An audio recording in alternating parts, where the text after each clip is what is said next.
play PUBG Mobile for free.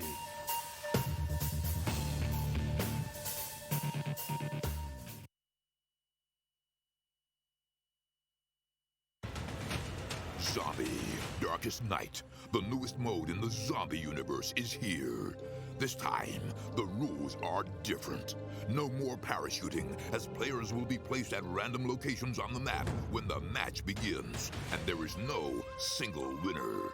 Players must work with their teammates to spend one long night in the match and stay alive until the sun comes up. Waves and waves of zombies will spawn during each of the 3 foggy periods at night, and supplies should only be scavenged when the fog fades. The main objective is not to defeat other players, though this doesn't mean they are harmless. Players may need to work with other teams when necessary, but should also watch their backs in case the Fragile Alliance goes south. This will be a unique experience for every player involved.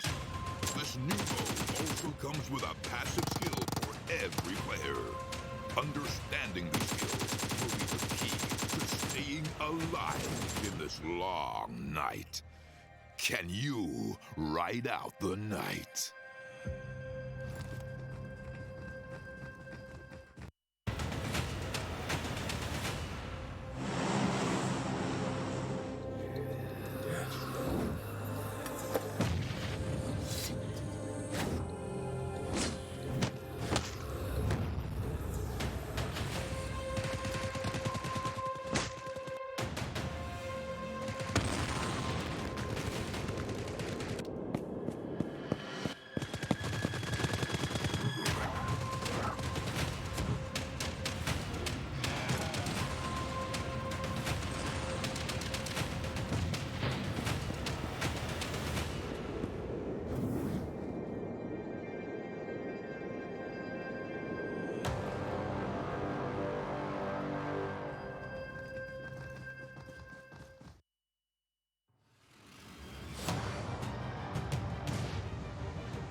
play PUBG Mobile for free.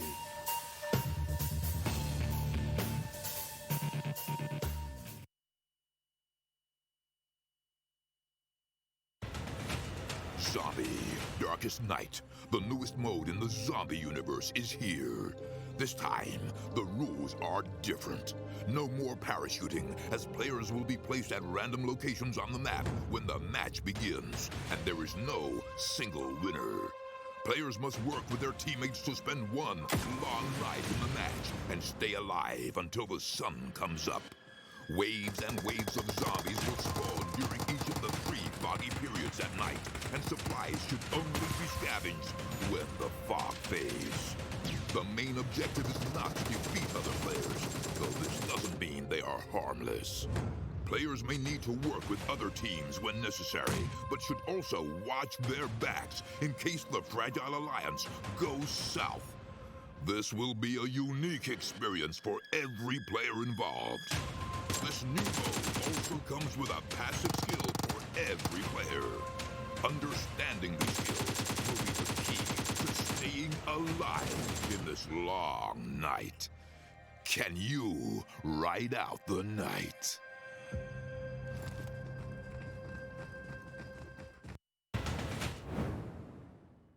Again, just been revived, heals himself up and wastes all the meds. M19 here, they ran into BML. He has to be so careful, one shot, and he's going down. He's just staying out in the open as well. When you get down 24 teams, it is tough, and who it also is tough for is BKB. They've been shot at from multiple directions. FTP are on the hunt for him. They know where Master is. Come by Color running around the corner. He knows exactly what's up, and he puts them back down. Needs to be ever so careful. Look at him start to catch up, but you shouldn't be in a position where you're ever having to pop up. BML take a lot of damage. Bandita finds the first one. Can the second one come in? It's a spray and pray all day long. It's Hopper who's going to fall down first. More shots coming in here, and Valor to the lobby are looking to get plenty of kills. Up to 0 kills, but they've already lost one member. Really good nade. Huge grenade. The damage onto. Glumgold comes round but gets shot in them, but they're able to deliver. And they're just going to go on the cleanup. I believe Scumpy just got taken down. Yeah, picked apart by BKB. Very unlucky there. He didn't look towards his left. Oh, yeah. His position was known. There were 3 teams that could have shot onto him. Pose here managing to deal some more damage onto Mackie. 3 teams remain, and Avangar out. Does he step up? No, he's gone. He's out of it. So now it's welcome to the lobby versus Storm. Thanos didn't want to allow anyone to have any kill points off him. Welcome to the lobby. Start off with a knock, but it's back and forth. Hellfire's able to deliver one. We're into a bit of a 2v2. Yeah, me too. I'm old. They threw spot out within here, and something just a slither of health. He was one that had some of the most impact across the... Shooter's going to go straight in for the finish. The VSS. This means that some of these engagements are forced a few minutes earlier than what we would normally see. He's aware of this. Shooter has a lot of cover, and he can just easily pre-fire him and take him down. Glumgold needs to go in for it. It's close by. Is he going to spot him out? He was ready for it. This DM, they're already up 10 kills. Gnarly just going in for the complete fragging out here, but he might find himself under pressure. Matic turns around, comes off firing off on the first shot. They jump on top of him. 3 on top of it. Oh, yeah. And what could be a solid position for a team to take is where Romanians are going. And just not all of his teammates. Not the way you want to start off your game if you're any team. Oh, gets away with a knock. Can he get it? Unique just flying off the side. They've got flying a plan. under the side. Being fired across. Enzo's going to start off with his first knock. Nicely done, but they've also got Magic taking shots at the same time. And here we go. Frogo Lord, he's coming. Guns blazing. 3. They pressed this for Chinky Hill, but they don't know exactly where he is. It's a good position. They took this compound away from one team that was posted up in it. They're so scared to take this fight. More shots coming in. Avangar managed to get it done. Tier 1 gets shot down. His teammate was right close to him. Poser gets it. All at the end, spraying frantically.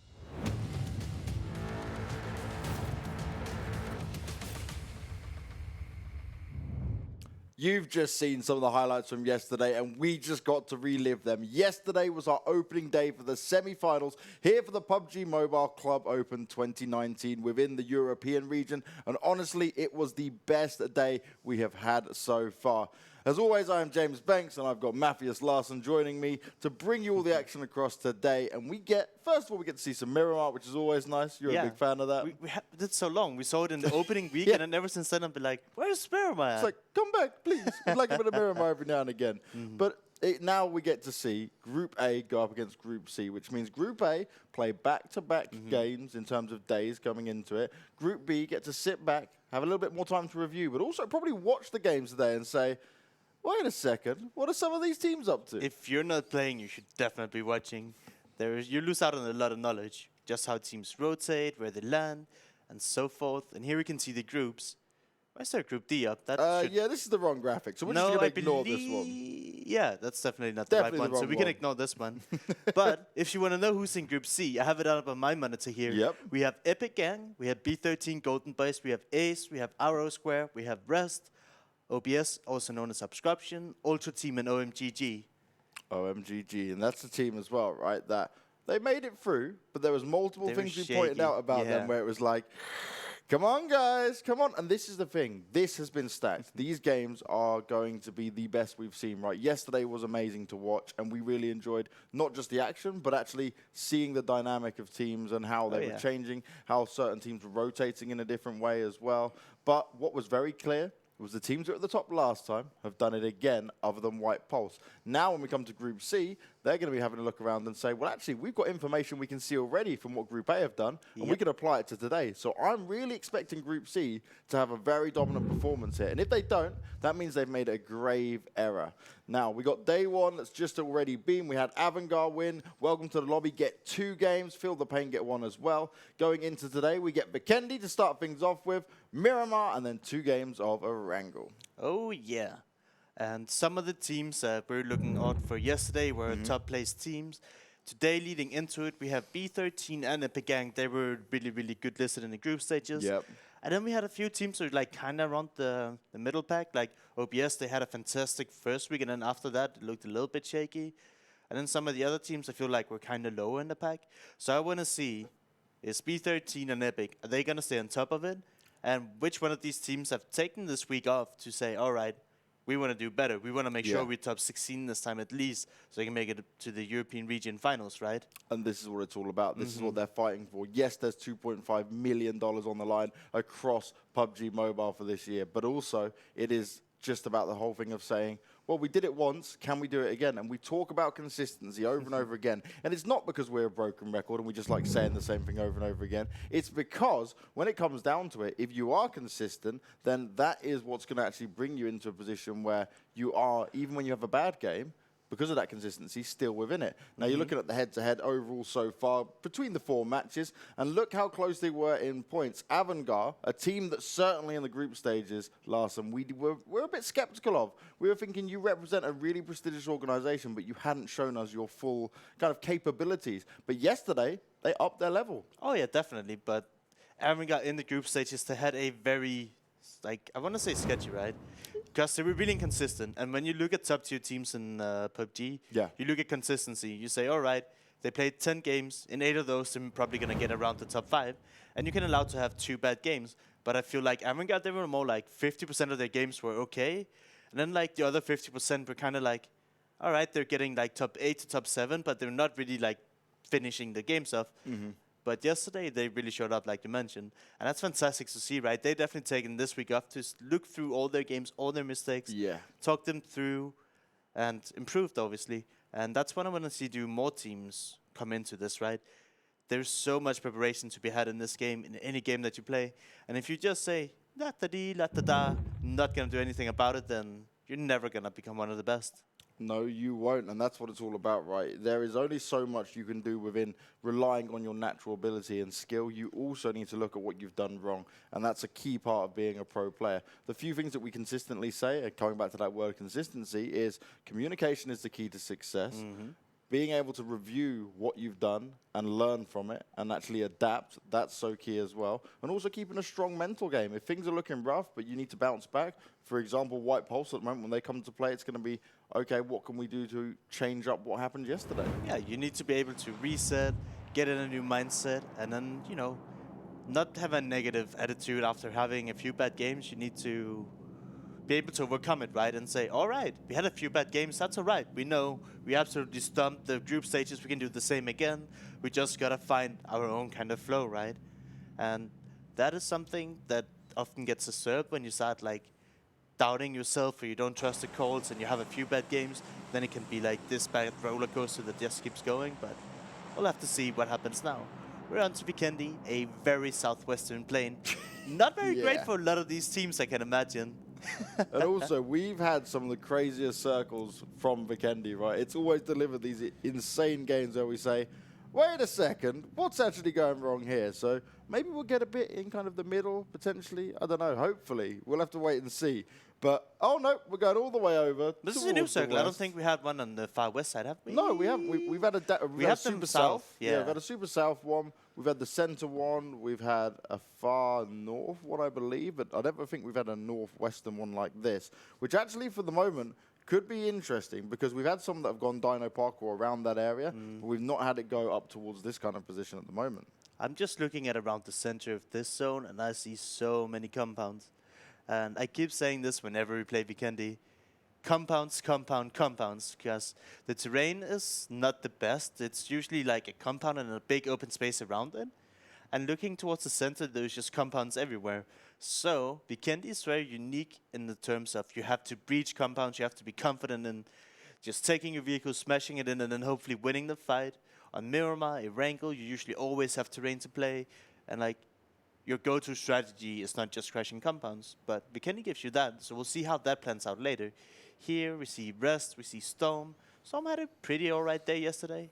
I think they had 2 pretty good finishes. They weren't at the top, but nonetheless they can be happy with what they did. Unique, they were at the top of our group stages. They had a bit of a shaky day yesterday.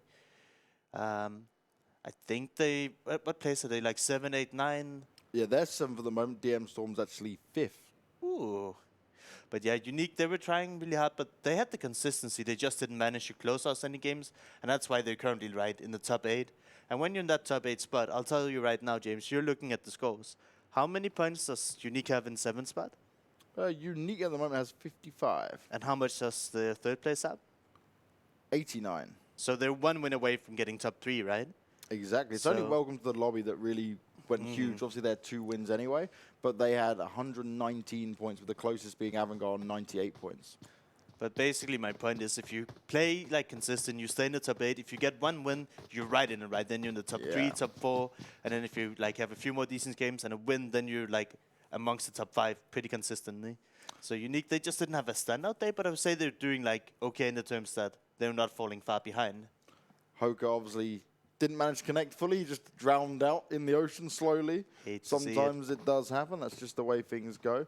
Now, one thing that you've really got to point out here, for Group A at least, because they're having to play back-to-back days, for them, they know that this is their big chance to make another huge dent in the points, because they won't be playing tomorrow, and they'll have to watch everything else from the sidelines. Yes, it's a fair amount of games being played across all the groups, so it's not a problem overall. But if you really want to look at it of how bad your start could have been, and maybe you want to adjust now coming into it, this is where you really have to do it. Definitely.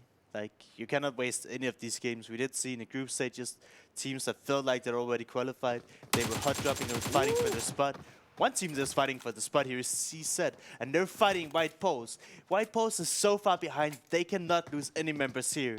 How does this happen to White Pulse once again? They take a drop spot, they end up close to a team. This is even CZ who lost the players we saw earlier. Hoka just drowned out, wasn't able to connect fully. And instantly, White Pulse, yes, you do have a knockdown player. You're going to revive him, no problem. But you're having pressure applied to you. They can't catch a break. Everywhere they go, everywhere they look, everywhere they turn, someone is there ready to shoot them down. They do manage to get the rest, but are they really going to commit to this fight? They might have the information that one of the guys has been drowned, probably disconnected from the beginning, but it's not worth using these resources. And I keep telling you, White Pulse, they shouldn't like fight for the loot spot right now. They don't have what it takes to use all the resources. And we just see these players. They're being set on fire, they're losing meds. And CZ here, they're playing very, very passive. If White Pulse want to commit to this fight, they'll definitely get, you know, lose 1 or 2 members, since you have to breach a building, and that is very difficult to do. And this is where we need to see a team like White Pulse make a decision. Do we want to stand here and challenge it with CZ, or do we want to back away? And the best decision probably is to back away. But Classed, he's just around the corner. He's got the door open as of now. Apo would have just spotted him out, and that's the benefit of playing it through third person. He's taking off some shots, and he's looking to deal the damage. He's looking to make sure that if they do pop out from anywhere, he's on top of it. But again, this is a lot of time wasted for both sides. Oh yeah, and we've seen CZ use a ton of utility. I believe we saw 2 or 3 Molotovs and a nade being committed. Oh, Kozak just standing out in the open there. Gets shot down a little bit, won't find himself knocked. Class is pushing up, and at least he'll be able to get the first kill here. Rain DX trying to get into it. Serhat's able to provide some damage, but it won't get the finish off, and this is where they have to be smart. White Pulse need to ensure that they don't lose players here. The revive's coming up for the CZ guys, but in the meantime, that little SMG is putting in work. It's going to be close range, and that's where it's most viable here, as White Pulse will stand strong for now, but with 2 knocked players, this is not going to be easy no matter what. Yeah, I'm happy that they're getting the revives in, but if they lose just 1 player here, it's definitely not going to be worth it. You can see them, they're committing to the fight even without healing up fully. White Pulse have full control here, but I feel like they're jumping the gun a little bit. Very low health there for Terry. Does manage to get the kill eventually, but Class is on the floor. Okay, now they're going to be eliminated. That's CZ done. A rough ride for them. You lost the player early on. You were in a 4v3, which ultimately, though, White Pulse should always win that. It shouldn't have even been as difficult as it was then. And this, again, to me, is for a team that looked so good last week. Yeah. How do you now almost struggle against a team like CZ when you're at a man advantage? Definitely, and also I think it's very interesting that you take the decision to take the fight. I mean, they're not in the zone now, they have to move in, but I guess they were just like, we don't have any resources. If we can't win this fight, we don't deserve it, right? Yeah. So maybe it's like a personal thing to them, but I'm happy they made it out with all 4 people alive. If I wanted to say, if they lost just 1 member, it would not be worth it. Because that just limits your way to play out the rest of the game. You have it in the back of your head. Yeah. I mentioned briefly at the beginning is on Vikendi, it's so crucial that you can crash these compounds later on into the game. And if you lose 1 or 2 members, that gets infinite times amount harder to do and come out ahead of it. Now, let's be honest here, right, as well. Maka! Is on your screen straight away. We do miss our Makar moments in there. That even caught me by surprise last, and I'm impressed. I'm ready. Now, what I was going to say, you were talking about some teams taking fights and maybe not wanting to back away. Pride is a hell of a drug, but sometimes that drug can slap you in the face. Anyone who's a Dragon Ball Z fan, you watch Vegeta, he has Saiyan Pride, he ends up getting his ass kicked a lot of the time, and that's all because he sits there and he's like, I will not back away, I will not give up. Sometimes it's give up, come back, fight again, and you might have a better result. Too bad this isn't an anime. Right? These I'm guys here, they're life. competing for $2.5 million. And if they get beaten over and over again, as Epic is running into Avangar here, getting destroyed, they're just at least 2 or 3 already. I want to see where this is going down. Epic Tron is just trying to hide behind a tree. He's going to be picked apart. His 2 teammates, you can see him in the distance, but they're not that close. Avangar very easily able to hold on to this compound. And how many times now, in just 2 days, have we seen teams get close to Avangar, try and push into him, and they get the same result thrown back at them? It's just bullets coming their way. Avangar playing as a team. And even look at this now. They only send Maki out to kill that final player that was knocked, just in case they do end up getting rolled up on by the final 2 members of Epic. And it means they can hold it as a team and protect him. Avangar's been playing like beasts, right?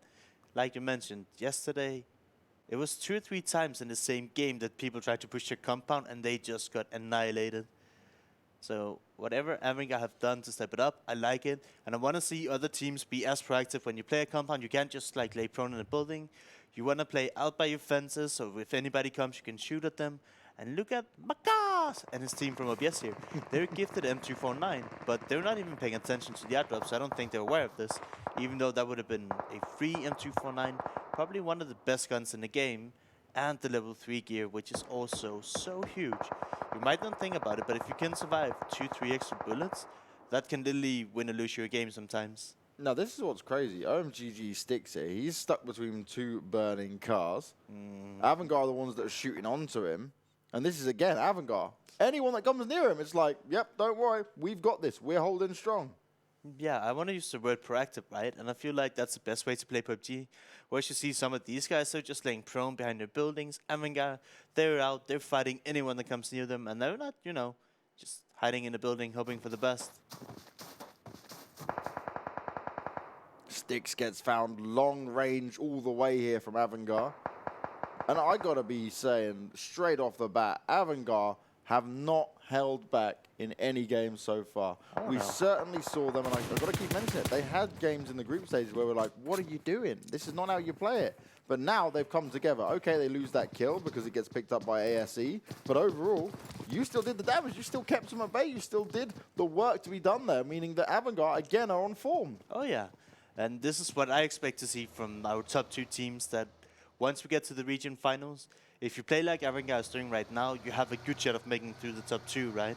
But if you're playing passive, if you're playing scared, I don't think there's any way you even have a chance of getting a top 2 spot here. And yeah, just Avangar and welcome to the lobby are probably the ones that played the best yesterday. And Avangar again today, showing signs of life. I like this. We have a new zone. It kind of centers the went a little bit to the south, but nothing drastic here. As soon as the water goes out, you will have to favor...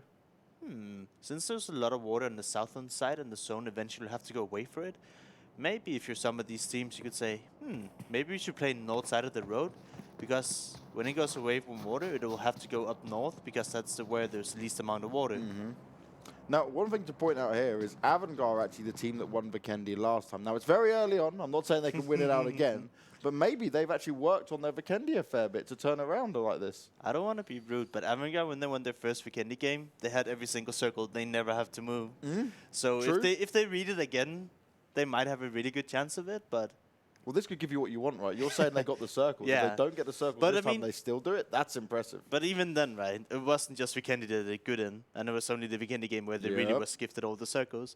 So no matter what, they were stepping up, even though they didn't get the circles in the other games. I mean, it's easy to give a team a lot of credit, but I always want to say, if a team has to move every circle and they have to fight and have to overcome so many obstacles, then you'll have to give them a lot of credit. But sometimes, you know, there's some teams that just get gifted a circle, every single circle, for the entire game, and they get a win. Then I don't think it's as exciting as if they be through hell and then end up with a chicken dinner. Now, one team we've yet to speak about is Ultra. Now back in the lobby, and we again was a team that we were saying, all right, Ultra, looking strong. Wasn't particularly amazing, but they had some performances where you went, you guys know what you're doing. Clearly the practice has been put in there. So I'm excited to see these guys once again. And this is what I'm loving about the semifinals. We've got our best teams already for the top 24 at least, right? We get to see them come into action, and we have this understanding of we know what you can deliver. Can you now do it at crunch time when you're in the semifinals? Yep. White Balls, I think they got a spot just below Kuroka, where I said that if I was in-game leading, if the next circle stays kind of where it is right now, it will probably have to go up to the north, because that's where there's least amount of water, and they might be good. I mean, it's random, the circles. You can't predict it 100%, but it's like a calculated guess, I would call it, more than anything. And yeah, this is just the nature of Vikendi in general. There is so many compounds, there's not a lot of open nature. So unless people decide to breach, we're just going to have, you know, a bunch of beautiful overview shots. Yeah, it is chill time for now, isn't it? That's often what we see with Vikendi. Until the circles get really crazy, it is this waiting game. Hold on to your compound, hold on to what you've got, and make sure that you can at least just keep teams away if they want to try and take your spot. But if you're one of the lucky teams who have got yourself in a good position to play with straight off the bat, then you can just sit there and hold back onto it. What do you like? Unique, just, you know, sit by the water, by the vehicles, have a good time. Maybe fish a bit. Yeah. Get the fishing rod out and say, do you want some salmon for dinner tonight, boys? I don't know why. When I'm usually in cold areas with a lot of snow, I don't associate it with fishing. I want to go skiing or hiking, or maybe just stay inside by a nice warm fireplace. You're Danish. You should be used to cold weather. I'm talking about fresh we're fish. used to cold weather, but in Copenhagen and Denmark, like, we're surrounded by water, so we never get that cold, right? So we like, when snow comes, it disappears immediately. Now this circle makes things pretty simple, really, because it's just gone generally center. We've stayed a little bit more towards the north, but it's pretty fair as it goes. FTP are going to have to make their way up north a little bit further way in. Rosq as well in a similar situation, just coming in from the east. But ultimately, most teams are already in or very close to being in. And the next circle, I believe, wait, it's only circle 2. But sometime soon, they'll have to hard shift away from the water. We won't have any more water in. And then everybody on the eastern side, they're actually going to be really, really good here. I'm always surprised. I thought this was circle 3. Yeah, sometimes you sit there and we're like, wait a second, I thought 15 this minutes was in. longer How on. is it not circle 3? What is happening?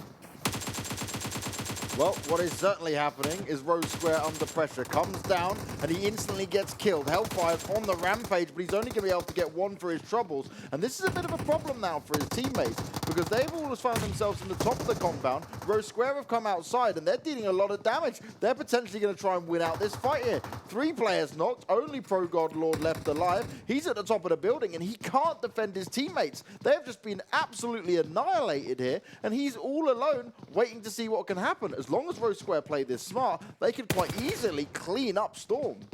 Yeah, and the big mistake from Storm here is they were just chilling inside the building, letting Rosq just drive up to the compound for free, and then they didn't get any initial knocks when they were being approached, and that's a big, big mistake. And down at the bottom of the screen, we see another compound being breached here. Compound fights are key when it comes to Vikendi. It's Ultra going up against OBS, and Macaw is instantly killed off here. Not what they want to see, especially when not what we want to see when we don't actually understand the point of saying his beautiful name over and over again. But the exact same thing happened here, right? OBS, they're just sitting inside buildings, all spread apart, and as soon as somebody hits their compound, they just get run over, right? Because it's a 4v1. We need people to play more aggressive, maybe even closer to each other, and be able to respond to these teams when they crash the compound. Neither Storm or OBS were ready for these crashes, right? They were just playing it too passive, in my opinion. Pro God Lord is just trying to use anything he has to make sure he keeps the players away from him. The problem for him is no matter where he turns now, there is most likely going to be a Rosq player waiting. You've got Andy on the lower levels, a couple of the players outside. They're just hoping, are you going to jump out a window? You're going to pop out anywhere? We are ready for you. Problem here, at least for Rosq, is the more utility they use here without getting him, a real big problem they have, and a great time the Molotov goes down. Oh, wow! What? Did he get one? He knocks... Oh, he's going to jump out now. There's no way this huge. works. He knocks 2 of them, and Harb doesn't have much health. There's no way. Surely he's not going to be able to get this done. Oh, and he turns around. He eliminates Rosq, and that is unthinkable. A one-man army. Really well played. Huge use of utility. How did he get 2 with the Molotov? Burning flesh everywhere. That was so amazingly played. Why was... I'm guessing Harb must have been damaged by the Molotov. Obviously, it's a little bit harder for us to see on the spectate mode, but... That's just impressive. Oh, My God. Rosq, they're going to be thinking, no way did we allow that to happen. Too close, especially when all that fire is being put around. The next circle pops, and look where we're sitting. Oh, yeah. That was amazing. I love it, and it's worked so well, right? You know how it is. You always play PUBG, and when you walk up with 3 teammates on the stairs, the coordinating of getting everybody to turn around and walk away can actually take quite a while. And showing us here how good a Molotov can actually be timed correctly. Oh boy. If you're our Rosq here, you're not going to be happy at all whatsoever. That's almost a little bit embarrassing, but really well played to Storm there. What else? A lot of these teams, they're not really making a move, even though the blue is going to move in just about 20 seconds. We did see that everybody that was on the northern side, they'll have a little bit of a ways to go. Everybody around the center, they're chilling. And in this next circle update, we should eliminate all of the water. So a lot of these players that are already in the zone, there's a big chance they'll stay in the zone. A team that had to move out was White Balls. I wonder where they were going, because what we saw from the minimap is that they were occupied by a lot of other teams, but they managed to just slowly creep their way in. They scouted the compound. We can see that FromHell is in the vicinity, but they're not really making a move, and they're also split up 2 and 2. Here, OBS, Ultra, they're just, how would I call it, chilling, right? Ultra is alright. We're really good in the zone. If we just stay alive here, we might not even need to fight off OBS. Maybe we can stay in here a few more zones and then get high placement. Timing there. It's always that way, right? You're literally looking, all you're doing is hoping he makes one wrong move, and then the time you unscope is like, ah, damn it. Yep. Epic here, they're making their mad dash into the zone. Go on, supply drop. Yeah, watch it go. It's like Santa's lost his presents. It's hit the roof as he was just going across Vikendi. Luckily, you can jump out of those windows and actually get up on the roof in most of these buildings. I would assume you can in this one as well. No one's close, though. No. Rip. F in the chat to pay respects for the supply drop. Yeah, you just need to buy more MTX to get those airdrops closer to you. Avangar, though, once again, as soon as we see him, they're back fighting away, taking plenty of shots out at teams. They did actually saw Pro God Lord actually go off on his own. Now, he's the only Storm player alive. He did a very good job on his own, but it's going to be quite interesting, at least for him, to see how far he can get because, yes, you've got a vehicle. He needs to just try and stay prone and hidden as much as possible. Blah, blah. Straight center zone, pretty much to the eastern side. All the water gets eliminated. And if you look at this zone, just look at it. There's a ton of compounds and then barely any good open space to play. Nice shots there, very keenly hit, but now Wenzy may have overstretched himself just a little bit, has to fall back. He's got his teammate there with him, but it's not just ASE that are there. There's a couple of other teams nearby, and that's where you have to be careful. I believe Team 7 is Avangar, and that's not a team you want to definitely make not. angry, There as you you go. can see. Gonzo takes some biggies. It doesn't matter where you are. Avangar seem to be involved in the majority of fights once again. They're loving life. Oh yeah, and Epic, they're not even in the zone here, so they'll have to figure something out. I love what Unique is doing here. They're just trying to find somewhere they can park the vehicles. I don't think they're going to crash a compound. They have 3 or 4 vehicles to work with, so they can stay safe, playing the terrain for now. Surprisingly enough, alright, my knowledge is not huge in this map, but they found a place outside where there's no cover or no compounds that have line of sight of them. And when you have these vehicles, you can actually play in a lot of areas. But only with those vehicles. Now, White Pulse have to be careful here. They seem aware that BKB are close by.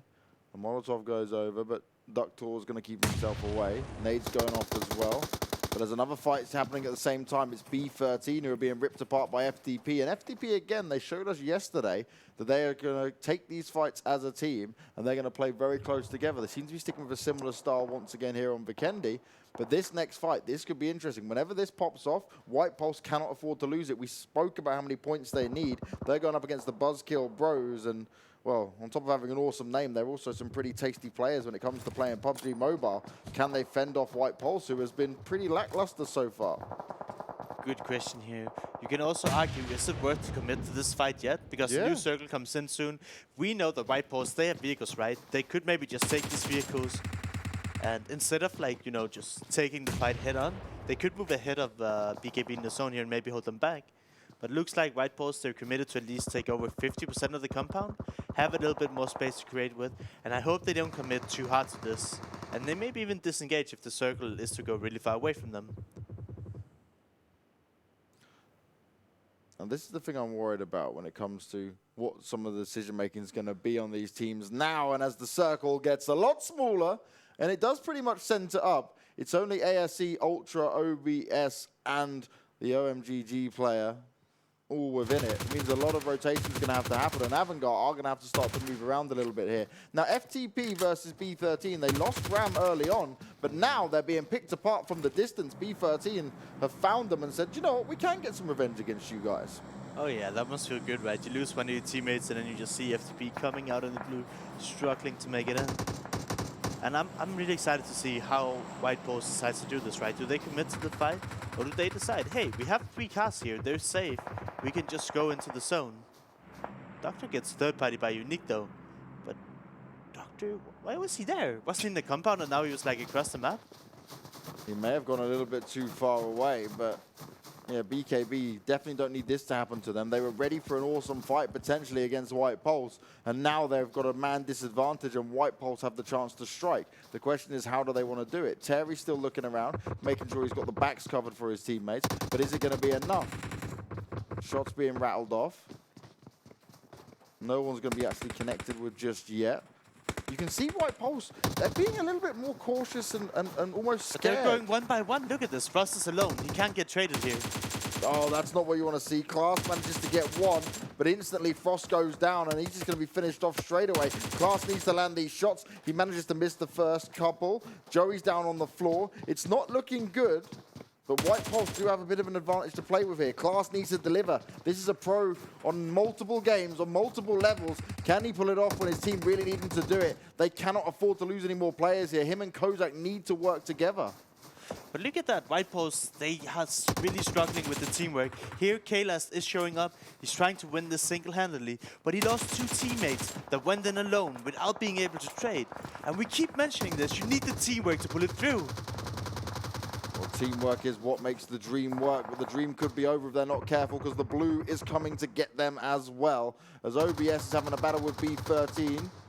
As is FromHell, they're involved in the mix as well. And FromHell, we said about them yesterday, a team that we kind of slept on in the group stages, certainly turning up here in the semi-finals, maybe held back a little bit in the group stages once they made it.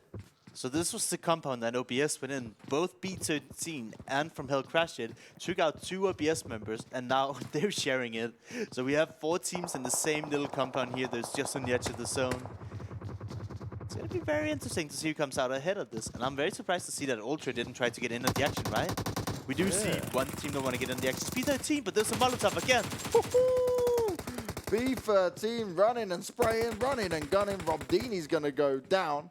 And they're going to live to fight another day, but can he get his teammate up? That's going to be the main question. His teammate gets finished off, and now he's all alone from hell. They're looking to deliver all that damage once again. B13 tried to go up those stairs, and they just got roasted alive. We are down to a 1v1 unless FromHell can get the rest up. I don't think Rosq want to commit to this fight, as you can see how close he is to the zone, and we still have 20 people alive. Yeah. Your hope here when you're down to just 1 guy is stay alive for as long as possible. Try to get as many placement points for your team. And typically you don't see somebody try to be a hero here. Avangar under fire from 2 teams. Mackey's going to be taken out. Not what they would have wanted to see. Bandita, DGR, they're out in the open. Now they've got the hut to hide in, but how much are they going to be able to deal with here? This is a problem for them. The aggression maybe not paying off for them this time around. I think they had to make a move onto the shack. Luckily, there was only 1 guy in it, but they're not in the zone yet. And we can see here that Team 15 from the side and Unique, they're just holding them down. So hopefully, Avangar can use their vehicles, use the smokes to make it in. We see B13 here somehow have 1 more member alive, unless Grunty is just really, really low. Okay, he was just healing, never mind. So B13 trying to make it in, holding on to life. There's 1 player left alive for Avangar. At least they've made it to top 8, but we've not seen a performance less than top 6 from so far. There's 2. They got the revive. Oh, they've got the revive. Perfect. So they're actually able to hold on a little bit stronger. But for how long, that's going to be the question. And this is crazy. 7 teams alive, 17 players left alive. Unique seem to be in a good spot with 4 up. FromHell have actually had a really impressive start to the day as well. This is really still anyone's game. Oh, yeah. And Ultra, we've been sleeping on them. They crashed this compound, took down Maka! And now we have to see if they can hold it off, right? We have the 2 FromHell members. We have 1 from B13. And Ultra, they're sitting pretty here. They still have buildings to play from. Or will they be able to take the advantage points they have and turn it into a chicken dinner? Well, I would certainly love a chicken dinner.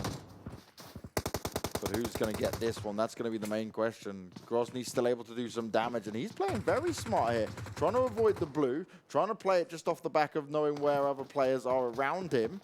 He's going to avoid the damage at least for now, and look how smart this is, the way he's moving throughout the compound here. This is just on point. He's clearing it all out. He's being careful. Yes, he's taking some damage, but he's trying to flush any extra players he can out. DGR's eliminated as well. That's it. Avangar are gone. They go out in 7th place. Grozny's going to go down as well. That means B13 are out. 5 players left alive. FromHell, once again, are back within it. I feel like the B13 guy, he played a little bit too slow. Maybe he could have got ahead of them, gotten into the zone, but takes half his damage away from the zone. Not where you want to be. Ultra, they're finally meeting Rosq here. And Rosq, they have their number for now. I want to see Ultra now. There's still time to strike, and we do see them strike. They find Soul K from Rosq, giving Unique a big of a chance to get a breather here. JC. Robdini's knocking himself, burning himself down. Oh no. He was like, do you know what? I like the smell of burning flesh. And he also almost killed Whitey with that Molotov. But we know that right now JC is above them. He must be hearing this. You heard the first aid, you heard the crawl. Go now, JC! If you're at this stage, you need to be able to use those sounds and actually just stand up and, like, you know, not be afraid to take these fights. And this is the thing that bothers me. We've said this yesterday about some teams. There is multiple times where we're like, you're too scared. You need to go. This is your opportunity. And okay, yes, we can see more. What? Why are we team killing?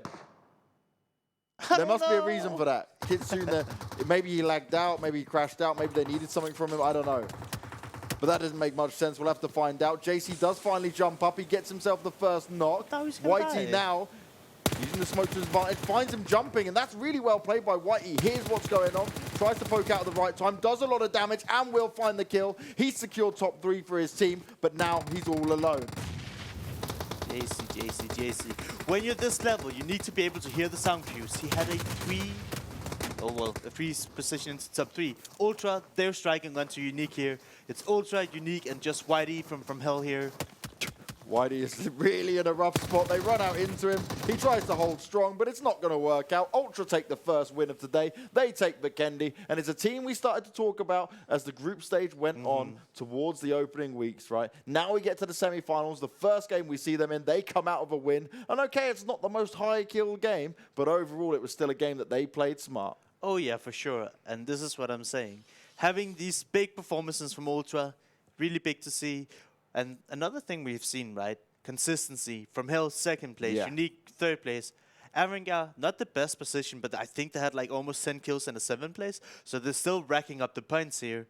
Here, this is the fight we had early on White Pulse. I don't even know when they went out, but they don't have the performances. I don't even think they're in the top 8. I'm truly scared for them now, if I'm honest, mate. It's not a thing of where we just sat there and we're like, White Pulse, ha ha ha. It's more like, White Pulse, we expect better, we've seen better, what's going on, but boys? What we've seen, they were fighting, I believe it was BKB.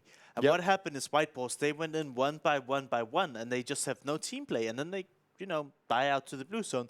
They're taking fights where they can't be revived afterwards, lacking huge aspects of like how you actually even, like the fundamentals. Play with your team. Don't position yourself so if you get knocked, you'll be finished by the blue, or you can't be traded, etc., etc. Now, this was really smart, what you're seeing on your screen there from B13, where they took down FTP. FTP actually started off strong and had the initial kill against them. So what B13 did was back away completely out of the fight, reposition themselves, and then took down all of FTP as a unit, 3v4. Yep. From Hell here, doing great.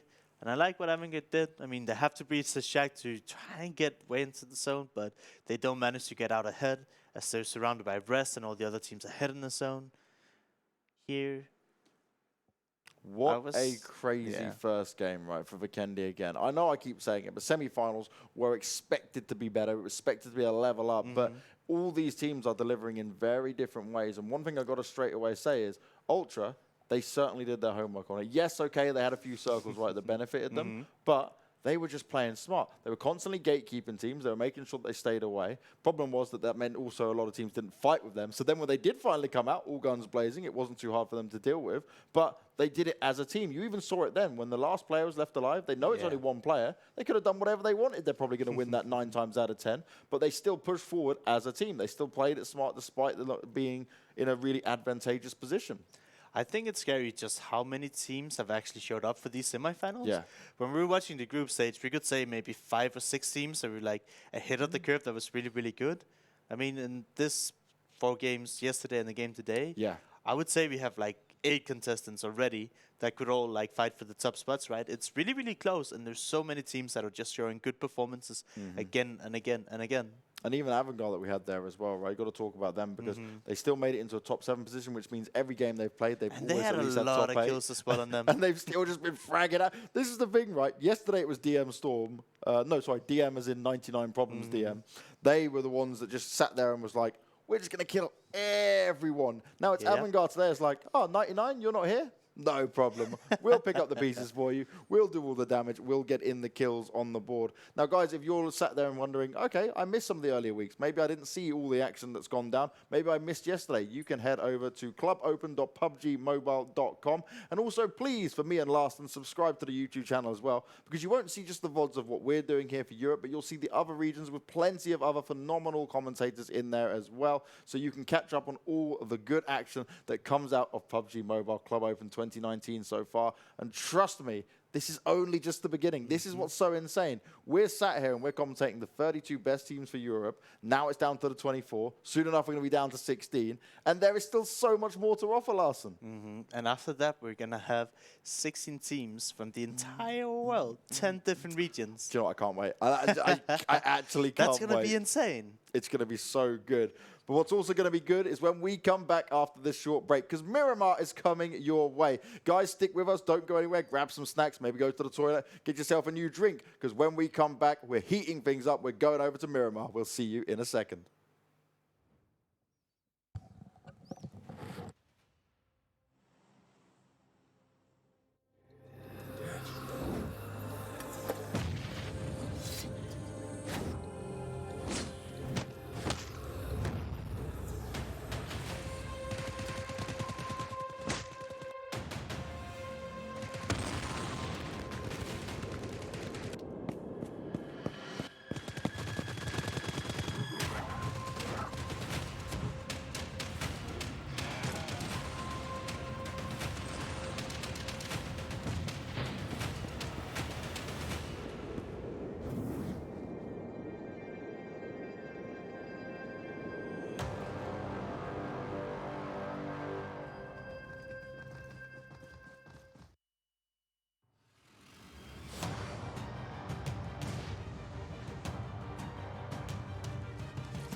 Play PUBG Mobile for free.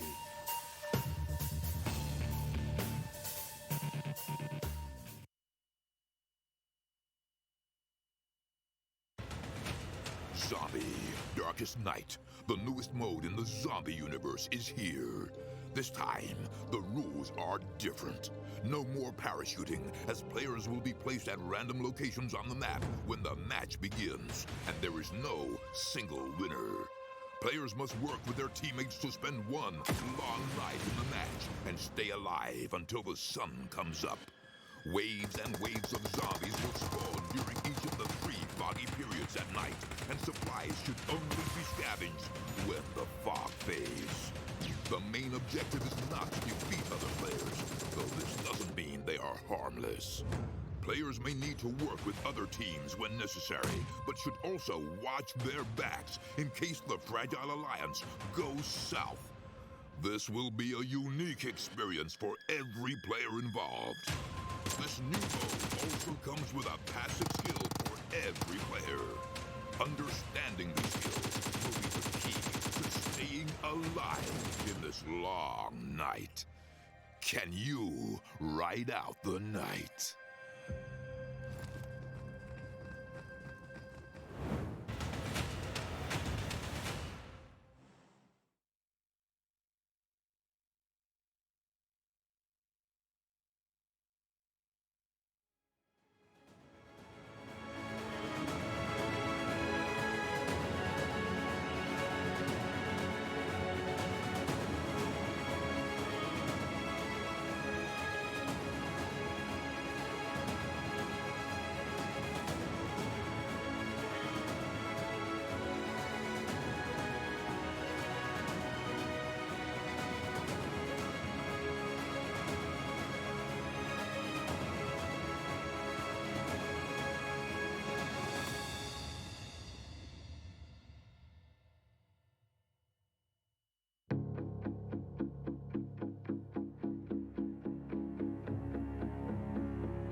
The snow has melted, the sun has risen, and it is time for us to see what these teams can do on Miramar. It's our second game of the second day of the semi-finals, and it's time to watch all the action unfold once again. Now, Ultra may have taken the first win there. We see the scoreboards will be updated, and if you want to get more information, you can head over to clubopen.pubgmobile.com as always. But most importantly, it's Miramar time, which we haven't seen massive amounts of, but also is a bit still of this open playing field in who's going to do what, right? Because it's just this kind of, not unknown quantity, because it's probably the second most popular map overall, but it's one of those ones where we say, because we've seen so little of it, some of these teams don't have all the information to research. I don't know what to expect from this, honestly, right? We've seen 2 Miramar games. It was in the group stages. Yep. I think the players themselves have only played 1 Miramar game throughout this entire tournament, and this is going to be the second and last, if I'm not mistaken. So I might expect this to be a little bit chaotic, right? Yeah. The more you play a map, the more you settle down, the more you figure it out. But here, like this beginning, everybody don't know everybody's going to land. The rotations, like people don't know what to expect from a lot of these teams. Yeah. And something you do well in PUBG is like you read the other teams, you figure out their tendencies, and that's something you do over time. But when you're thrown into this blender, then you really don't know what to expect. And this is what it's all about, right? And when you say blender, that's the perfect analogy of it, because it is actually a blender when it comes to the crazy cluster fights we can have, the really difficult rotations you have on Miramar. Remember, with the rocky, hilly terrain in there, when you get in vehicles, we see so many more vehicle flips and problems start to happen because it's so difficult just to maneuver around compared to the other maps. Yeah, and when you drive up those hills, you go a lot slower. You're a big shooting target. How many teams do we see, right? So they get a vehicle, they're like, oh, we're going to power up, we think we're safe close by. Then they slow down, and another team's like, got you, got you, got you. So in Miramar, you have to be really, really good and efficient at scouting. You have to understand that if you play from hilltops, you can see the entire area around you. Yeah. And then you can go take a safe compound, or, maybe drive to another hilltop where you can see some more. If you rotate blindly, that's when it can go really, really wrong for you. So with practice, with time, you learn these routes where you can scout, where you can see ahead, and all that stuff. But since we haven't seen enough Miramar, and we don't know exactly how much these teams have practiced it, so we don't know how far they are. I mean, I played on PC, I played way too many Miramar games. I kind of have the gist of it, but even after 1,000 of hours on it, I'm like, I don't know it exactly, because it is a really, really hard map to play. And this is the thing, that's still one of those maps where you see some teams get caught off just because of where a circle goes. So if you're chasing the circle, for example, and you're trying to avoid the blue, and you're not playing like towards the center, you can sometimes get a circle that cuts you down the middle. It means no matter what, you have to go in the blue because there's no other way to rotate around it. Glad you pointed out, it's actually really good to rotate in the blue here. So if you're, let's say, you're in the north side, it shifts really hard to the south. You want to go around and come in on the south side because the middle is going to be really, really congested. And there's not that many teams playing on the outside. And when it hard shifts to one side, nobody want to be on the edge, right? So you can actually get in on that southern side. Now, you don't want to see that happen, though, when you're at phase 4, phase 5, you're taking too much damage. I'm talking about the first couple of servers where you need those vehicles. You don't need to travel a super far distance. Now, I know myself. I've been a part of games, right, where a circle has been crazy and I've been stuck on like a hilltop and I'm just having to slide down, basically like a moving target at that point. It's like, I can't go backwards now, must go forward. It's a rocky road ahead, quite literally, and I'm going to get splattered anytime soon. I want to see how teams deal with this kind of factor, right? I want to understand, actually, what have you got prepared for this? Because, like you said, scout players, and so what I like to call some of these scout players is the super scout. When I say the super scout, it's a title you have to earn, because you're not just a normal scout, right? You're also a scout who can potentially frag or make the decision when not to frag. So what we see from some scouts is they see a fight, they go in for it, and they get pick off maybe a little bit more than they can actually handle. Then they're like, oh, this was a bad idea. What I like to see from some of these scouts is the right decision, the right timing, and also watching them feed the information back to give safe passage for their teammates. So I'll be looking out for a Miramar Super Scout this time around, and maybe you guys in chat, maybe you guys will know as well. You can let me know as well. But yeah, it is very crucial that when I say scout, I always mean safety, right? Yeah. You have to understand what kind of terrain is good to scout from, where you can go from here and here. And that all it takes is practice, right? You need to play hundreds of rounds on it to understand the entire map. And that is hard to do because it's a very big map. And it is a lot more frustrating, right? Erangel, Vikendi, it's a lot more flat, so it's straightforward here. Oh, no. Now, we talk about me playing, right? And I said this before. I play a lot of PUBG Mobile, but with my friends, a lot of them, they prefer to play PC. So I've got a group of friends now that aren't maybe so hardcore gamers. We play a lot of PUBG Mobile together. And one thing I end up being is the Super Scout. But guess what weapon I have in my hand, Larson? I use that beautiful VSS to be my Super Scout moments. I trust in that weapon. I wonder if we'll see anyone else use it here.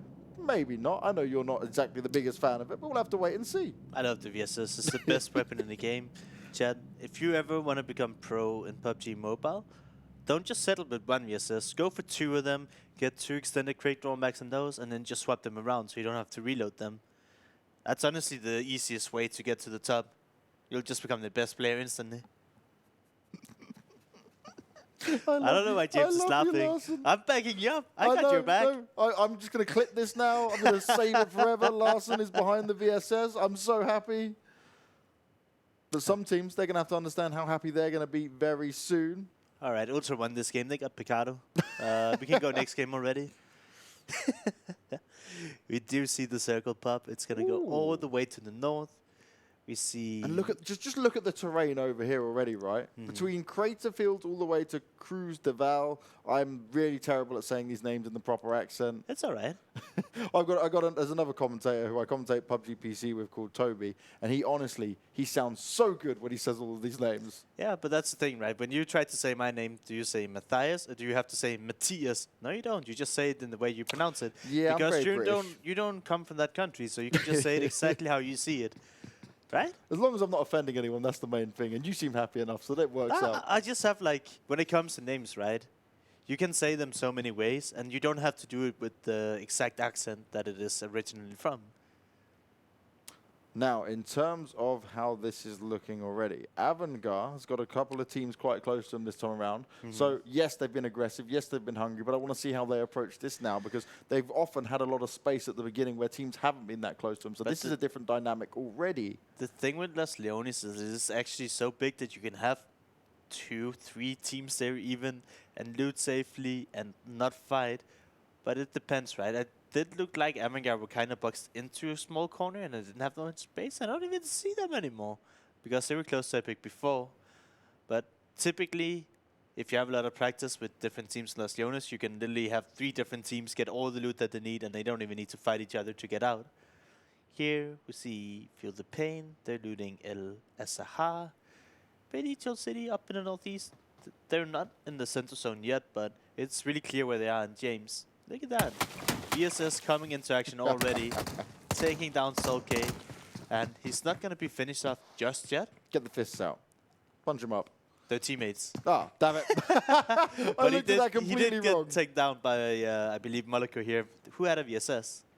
Moloko, VSS, long range. Do you know what? The reason I got so confused then as well, because I saw the bullets fire off and I went, wait a second, is that close range? But no, it's the long range distance. VSS. No. VSS. Moloko, right, he's split away at the moment. That if he got picked off from afar, it's very unlikely that he's going to get rezzed. Oh, yeah, definitely. It's a terrible play for Moloko to be here alone. It would be all right if he had just one more teammate at least. But trying to challenge that alone, if he gets knocked, he's a safe rest. But since his teammate's so far away, he's going to end up getting taken down. And you never want to play like that. And that's what I keep saying. Play together with your team. White pose. Don't think you're 4 superstars. It doesn't matter. If you can't rest each other because you're playing solo, that's no good. Another thing that's not fantastic is Sticks here is somehow knocked. It doesn't look like there's any danger nearby. So, did he just fall down the mountainside? I don't know, but... Potentially. They're going to have to waste some bandages now, and the next time he gets knocked, he's going to bleed even faster, so that's not good. And we also saw that they only had 3 members on their team, so not looking hot for OMGG. Here, we're in El Paso, probably the city that has some of the best loot, in my opinion. That and Los Leones can just house so many teams, and you don't really need to fight. Obviously, if you choose to, you can, but yeah, there's so much loot, so much space that you obviously can skip the fights. What else? We saw some teams all the way up north. What is that town called? I'm trying to remember out of my head. If I see it, sure, no, but there's too many names. There are so many names to remember across all the maps when it comes down to it. But one thing I was going to point out there, we had Epic on the screen, is in this previous match, right, when we got to see them on Vikendi, they lost 2 players very early on. But what we had seen from Epic was even then they were able to keep themselves going for a little bit longer. Okay, not great positions, not high amount of kills, but this is the one thing I always praised Epic on. No matter what hand they're dealt, if it's a bad one, if they lose a player early on, if they get bad circles, they always find a way to make it work. So their resilience to me is the most impressive thing. And that's how you say a top 5 team. Epic, I mean, I know they're a top 5 for sure. I believe they got 3rd place or something in the group stages. Oh yes, yeah, definitely they were in the top 5, 100% then.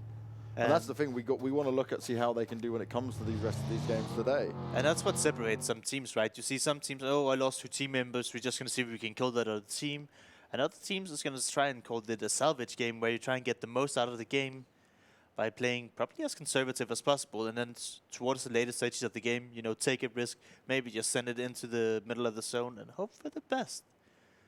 Here, Unique, they're in water treatment, they have straight sense of the zone here, and just north of them, if you take control of that hillside, you can see pretty much the entire map for the longest time. So I want to see them go up there, so they can scout if they need to move later on, because obviously it's not enough to be in the center in circle 1, it's going to move away, but you can set yourself up for victory if you are able to scout. Now, when it comes to BKB, once again, they find themselves in a little bit of a split here, but they've got Rosq near them this time. They should have been aware, they should be able to hear it go down, but this is quite an interesting battle to be had because there's multiple levels here to fight from. There's a lot of information to be had to try and see how it's going to work, and Tomato is already being tagged up quite heavily, and this is where teammates are going to have to be able to react nice and fast to ensure that he doesn't get singled out here, because if you find themselves on like 1 level, 2 level, 3 level, and one gets knocked, then the potential that you can res him or try and fight back and get the refrag is very low. Stix here, he must have heard that it was a player in this compound, because as soon as that nade were thrown, he's like, oh no, I'm out, see you later. Wants nothing to do with it. He's got them running shoes on, he's like, nope, I'm not doing this, guys, we're not staying for this one. Yeah, and here again, right, I just want to be like, wasting 4 nades this early on, for what? For what, James? It's not worth it. If you can hit those 4 nades into later stages of the game, they can literally be game winning. But here you're just like, I just don't see the point of fighting here, that's all. And the thing is, no matter what happens, right, even if you don't lose a player, it's just, like you said, the utilities being spent, the meds being spent. It's not what you want to see happen early on. And we keep saying this because it isn't a good thing to do. It's one thing to say, yes, I'm going to go to a team and take a fight, fair enough. But there's one thing where you're sat there just not actually fighting each other, doing this whole little dance as it is, where they're going like, oh, what can we do? Did you see Epic somehow just keep blowing up CZ?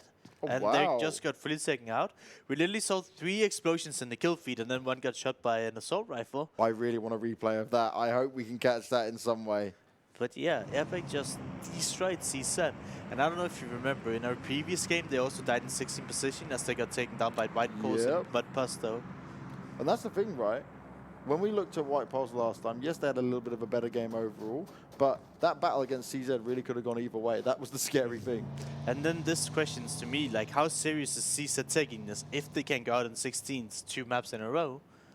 They were obviously fighting too early, and I don't know. I don't think that's the way you should approach it. I don't know how you end up making those kind of decisions, dying this early into the game, but really unfortunate for them.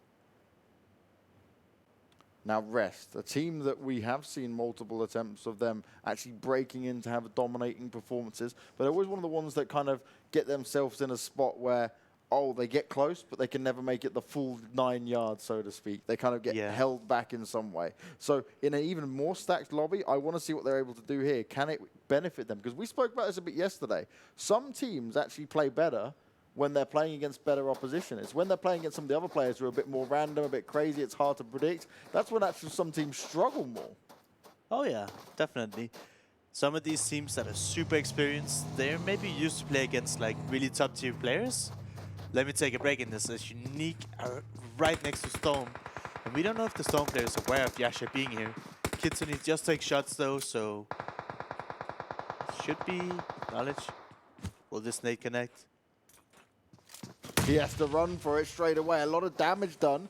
Yasha putting the pressure on. The second nade comes out. Unique with that teamwork, getting it done, and they're looking to get a quick kill early on here. But White Pulse, a team we continue to talk about here, Larson, struggling a little bit now as shots come out towards them. 2 players knocked down, and it's ASE who are looking to apply further pressure. Terry putting down smokes, trying to make sure he's covering up his teammates, but is it going to be enough here? They're caught in the middle of the open in circle 2. I hate to see it, and as much as I've praised them, we have to just kind of take it back at this point. They keep finding themselves in these really, really awkward situations, and now they're stuck between Team Ace and Team Rest. It's never a position you want to be in. They have 4 members, but one was separated from that compound, and look at that. White balls are getting picked apart every game. I thought Champion landed those shots because we were on him. I saw the kill feed, I was like, no way! But it was him getting a bit of help out from another team. But no matter what happens, White Pulse, they can't catch a break. Frost seems to be potentially one of the only ones left alive here for him. And Rest, they're going for the long range shots. Anarchy, I like it. I respect the confidence. You are doing it in the blue though, buddy. Okay, it's not too much damage now, but just do be careful of that. Do be cautious. Yeah, I feel like I'm just going to end up being that toxic guy since I'm literally wondering what some of these teams are doing still in the blue. Resi landed in Picado, and obviously they had another team there, but they've had so much time to leave Picado. Avangar here grouping us with 4 people. Wait, they were split with 3-1 before. One team member drove through the compound and now he's leaving again. But it seems like Avangar, they're bloodthirsty. They want to take this fight. Pro God Lord, the guy who literally clutched out the last game with a Molotov, doesn't necessarily know how to use nades as he takes away half of his own HP. If Avangar only knew, they'd be striking right now. But Anarchy, he's taken down Frost. That's White Pulse gone out in 15th place, Larson. These guys are having a rough time. The stacked lobby is not working out for them this time around. They can't seem to get things together no matter what. Oh no. It's been a terrible 2 days for them thus far, as I believe they're going to be in dead last place. Oh, my God. That didn't even get close to centering up. That went for a straight northwestern rise. And that's going to be very difficult for a lot of teams to make their way across the map now. OMGG dying to the play zone. Very unfortunate that yeah. We're fine. Rosq square love and life. Yeah, I wanted to say that they're looking good here. OMGG gets another player knocked, and I believe they're down to just 1 member in sticks now. And they've just been running on foot. Actually, I do see a buggy, but FromHell still looking strong. Managing to take down Balthasar here, moving on foot. They have vehicles close by. They're on the southern side of the zone, and we did see it go all the way to the northwest, so they have to make their way in, but so far so good. Hellfire here. Did we see Avangar clean up most of Storm already, or what happened with that fight? Yeah, we'll have to see. There was definitely a bit of back and forth between them. Oh, yeah. But also OMGG looking to deal some damage here onto FromHell, who have had some good games, but Styx is the only one left alive. And although he might be able to get a kill now, he certainly needs the kill points for his team. The rest of FromHell are making their way towards him. So Styx, you need to get the hell out of there, buddy. You don't want to try and take this. And here we go. This is this battle going on. There's 2 players left alive for Storm, still 4 of Avangar. And look at, oh, there's another Hellfire's there in the corner as well. Didn't quite see that. It's very hard on this minimap. It's so hard to look at all the way across. But overall, Avangar, their positions, once again, so crucial in how to kind of lock Storm in and ensure they can't get out of this alive. I really like what Guns have done. He just needs to stay alive at this point. We can see in the minimap that he's in the zone, and we know that Storm has to make their way to Gunso. But if Gunso goes down early here, it could just lose Avangar the fight. But I like that he goes ahead and can potentially just win them that fight for free, since they don't... Well, they have to run past him, right? So he can be the gatekeeper. OBS here. Still alive. Avangar finally connecting onto Hellfire. They're in a 4v2 now. Pro God Lord, he gets spotted. They just can't turn anywhere because Avangar are on top of them. They've even got a player within the zone at the moment who has a vehicle there to help them out as well. This is crazy. This is so well played. Can I get the rest? They won't allow it. Don't shoot your teammate! Bandita! Oh god, that was scary. Mackie ends up getting knocked down. He won't be finished off. Storm will be eliminated. Avangar stand strong. They do get it done. And once again, look at just the way they're playing this. This is, I'm loving it. It's just what I want to see. Did you see what they did? They kept sending a guy around to flank and get angles. They were playing with so much confidence. And it's showing off, right? They're playing so well. We need to watch out for Avangar. They might just run away with this. This is the problem. Every single game so far, they've looked good. VSS. But, hey, Moloko, my brother, I'm loving you with that VSS. Do some more damage for me, baby. Get it done. Take down ASE if you can. That's and this is our previous winners. Yeah. Second knock for VSS this game. And look at the zone. Before it hard shifted to the north, now it goes really hard to the south, actually favoring a lot of these teams. Around the world, So all those teams that just crept into the previous circle, they're actually going to be favored now since it goes directly to them. Pretty lucky for them, I would say.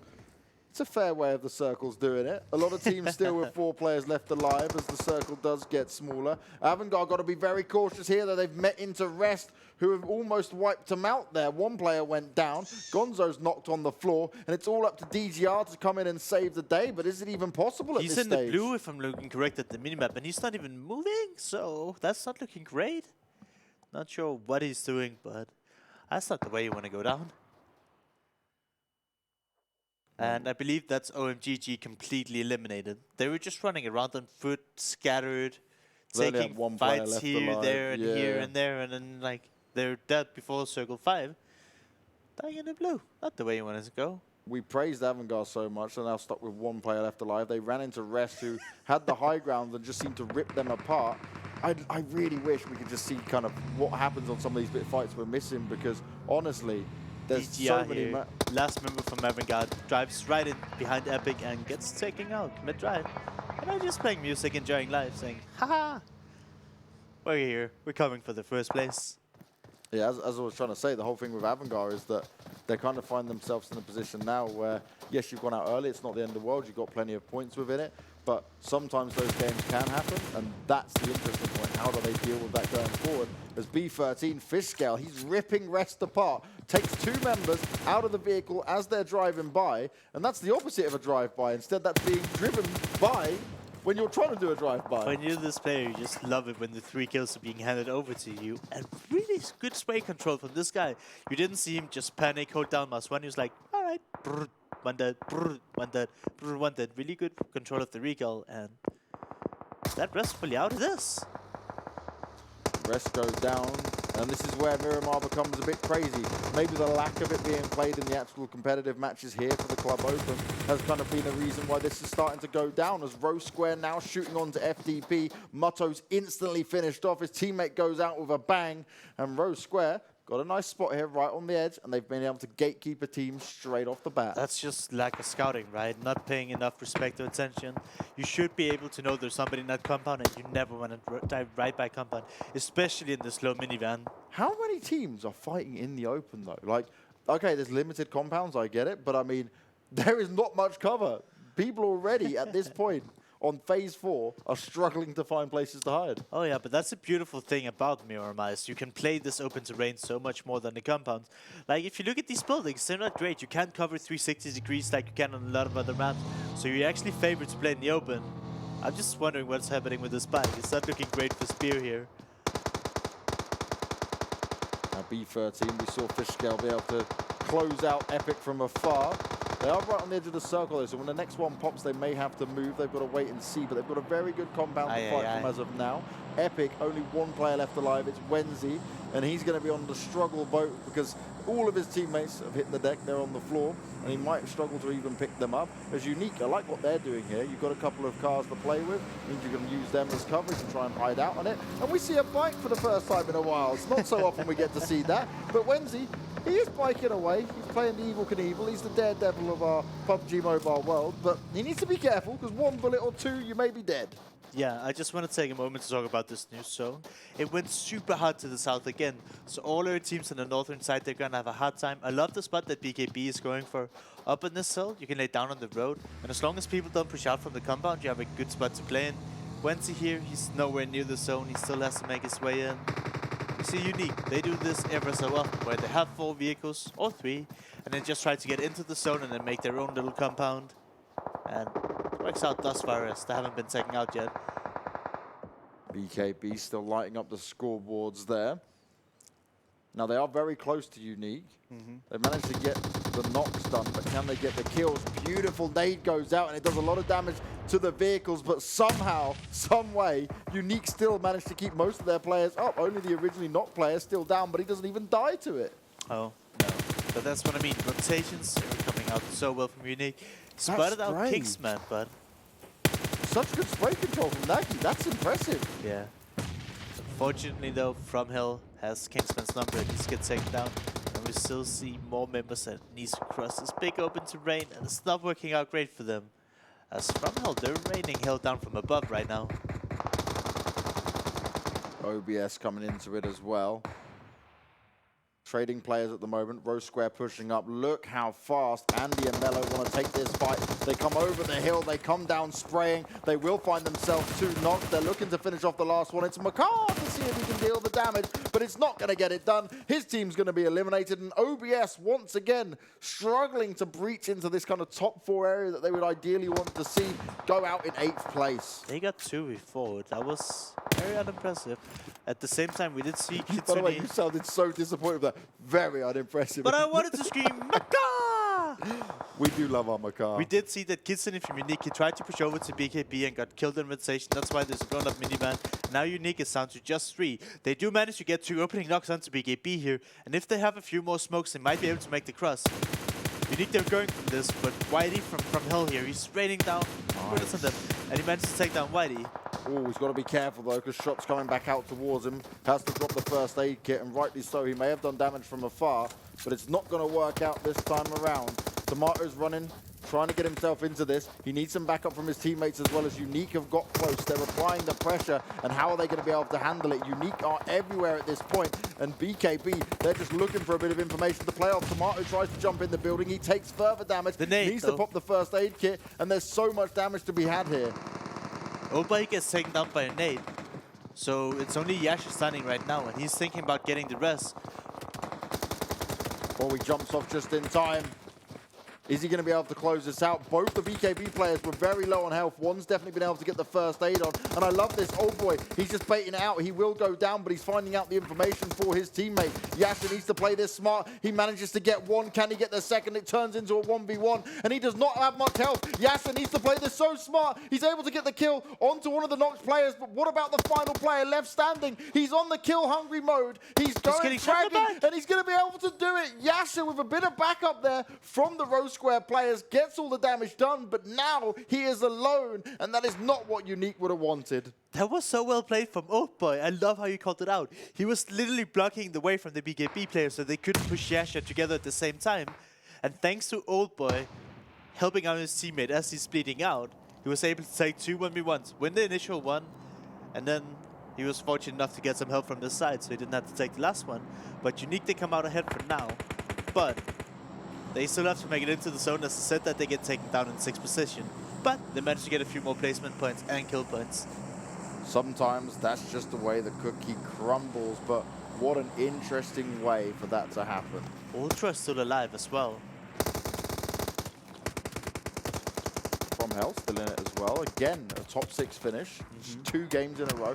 FromHell, honestly, guys, I can't explain this enough, that in the group stages, they were very, like, They're looking bad. They're looking bad. They were just, like, bottom of the pack, trying to fight in, and had a good game every now and again, as in, like, made to top 8, but nothing overly huge impressive. And now, we've seen them have back-to-back games be very good. Yesterday they had some strong games as well. But Rosq at the moment, this is the team to beat. 8 kills, 4 still alive, and they're doing it as a unit. They're taking fights, and they're also third-partying very well. And they have control of the entire northern side of the zone. So if this doesn't end anywhere near the compound, they can just gatekeep all these people that are in and around the compound. So they might be able to rack off way more than the 8 kills that they have right now, if the circle goes just a little bit in their favor now.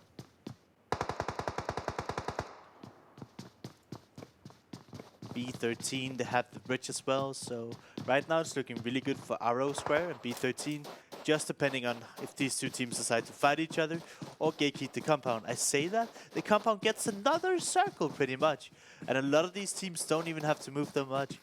Rosq here, they took a little bit of ground. I want to see them move over to the airdrop as well. I say that B13 didn't expect Whitey to be there. He managed to take down another member from B13, and they're down to just 2 members now. Really questionable to move up to the compound in this situation when you're B13. I'm not sure what the thought was there. Crossing this big open terrain alone. Interesting decision. I love Whitey. I'm so down for this. Sit in the smoke, wait to see what happens. You never know, he might be able to pull something off. Ultra's right behind him, which is a scary prospect anyway. But he has the wall at least. A wall and a dream as Rosq, they're under fire, and B13. 4 kills thus far, 2 players left alive, but they're looking to rack up as many more kills as they can, as Andy will be the first one eliminated. Harb's trying to hide in the smoke, while the rest of his teammates are just battling it back and forth. Ultra again, still alive, our previous winners. Could they get some back-to-back wins here? I mean, they're doing it kind of thus far. Spans out one of the ace players. Rosq and B13, they're still battling out. We do get Haru rest here from Rosq. So they have that going for them. But how is Biggie still alive? How is he able to just stay in the open with nobody looking his way? Well, I'll tell you what.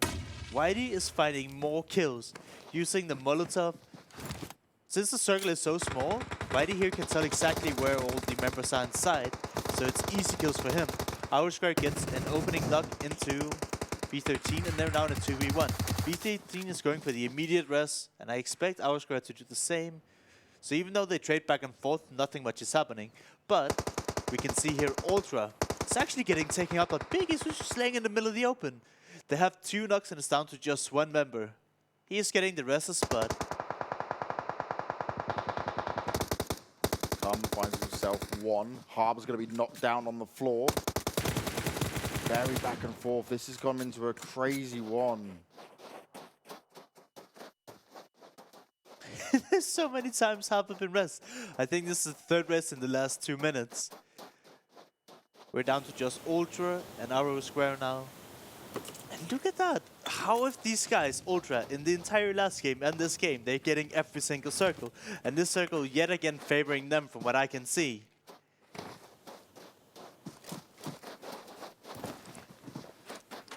I don't want to take some credit away from Ultra, but they've had extreme circle luck in these 2 games in a row. Throwing out some utility. I like saving the utility till it actually matters, because just throwing a Molotov blindly literally doesn't give you anything, right?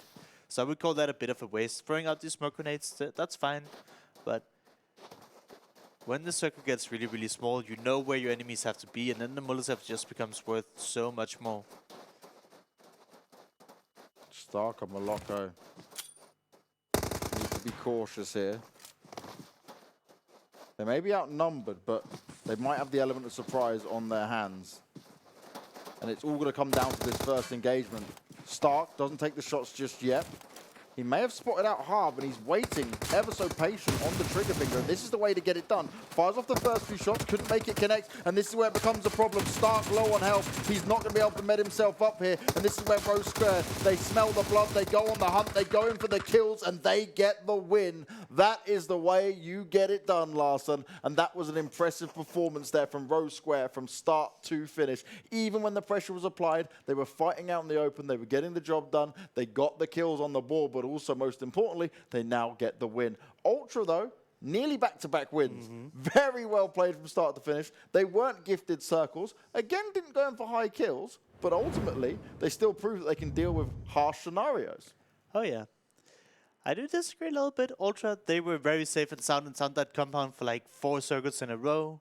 I want to see if these guys can do the same things when they're not gifted all these circles. Hopefully that's the case, because then Ultra might have done some really good preparation.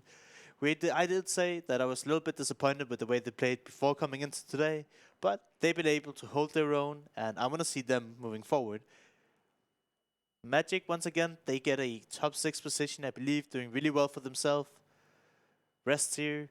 Found the Avangar members kind of early, scattered around the map, but ultimately they did a really poor rotation and get taken out here in around 10th, 9th spot, so not great for them. What else is happening?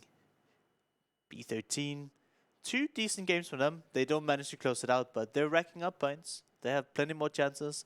As long as they keep getting these top 10 finishes with kills, they're going to be more than fine. If they can close out a few games here. OBS, they fell short.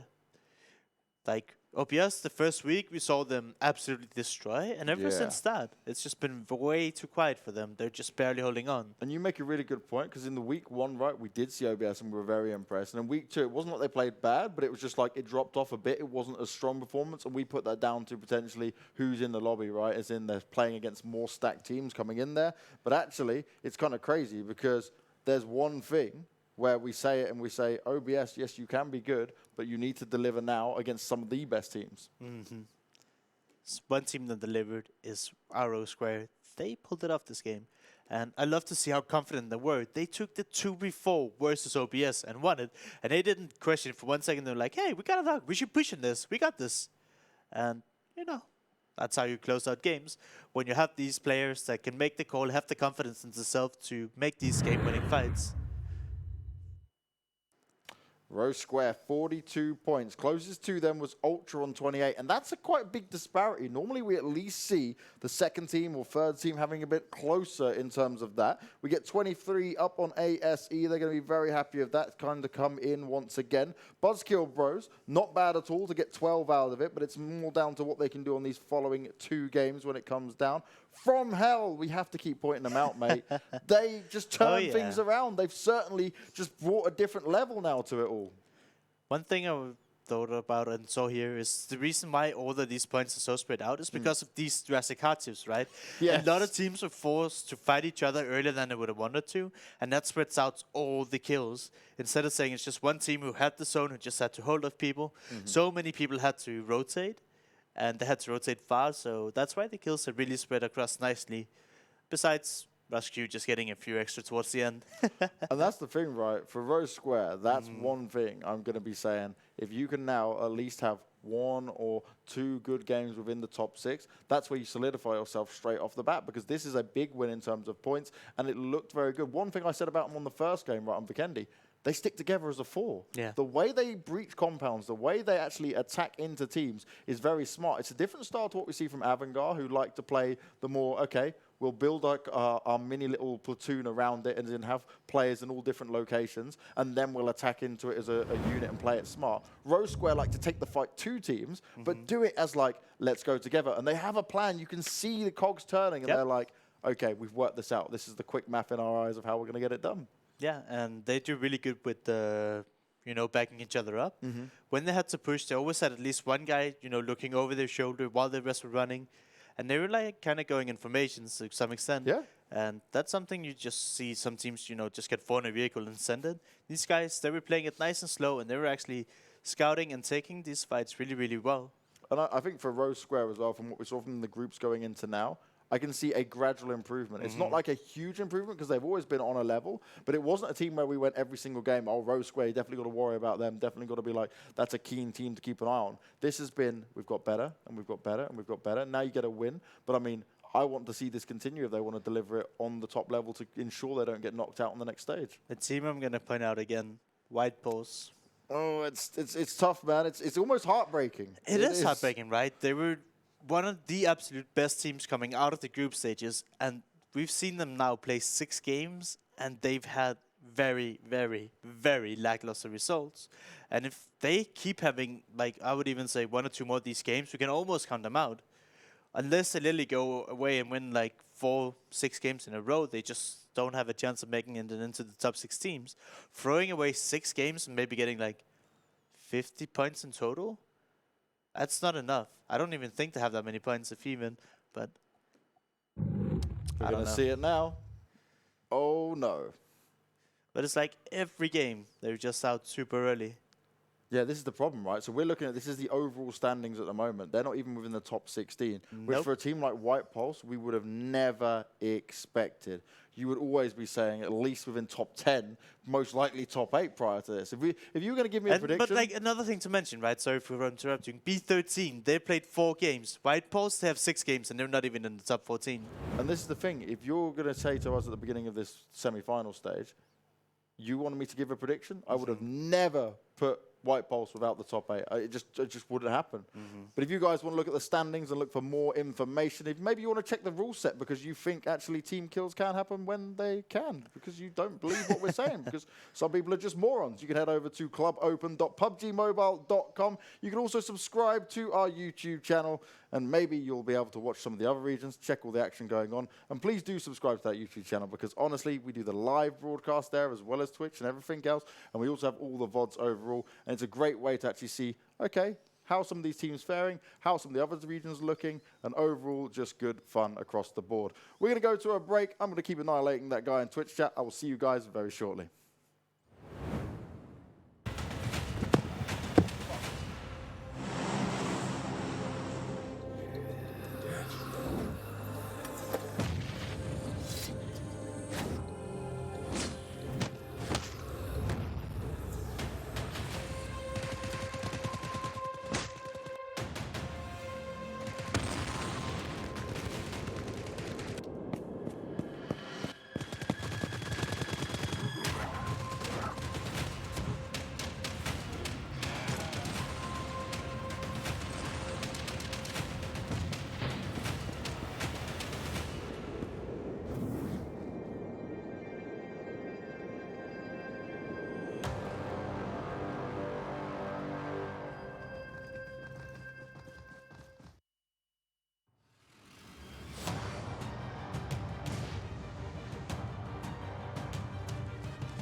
PUBG Mobile for free.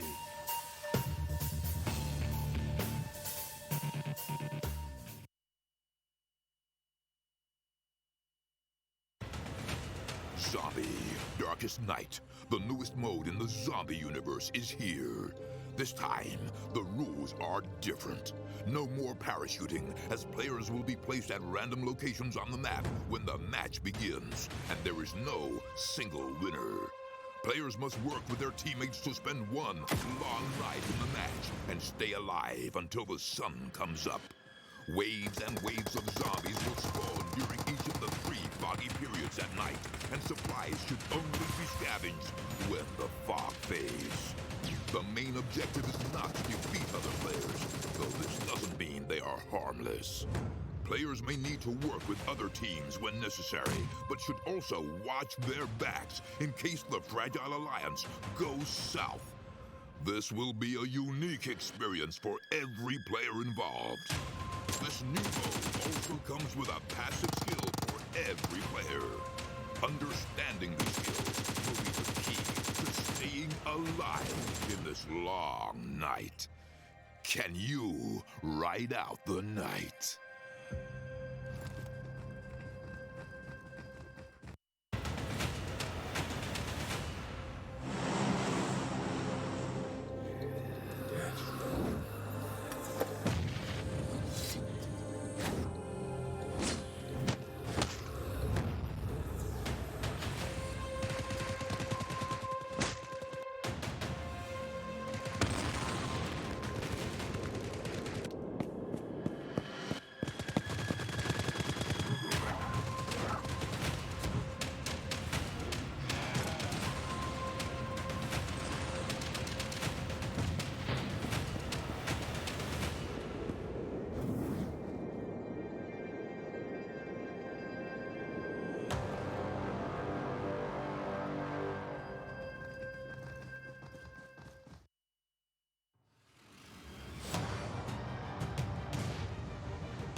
To team kill or not to team kill? That is the question.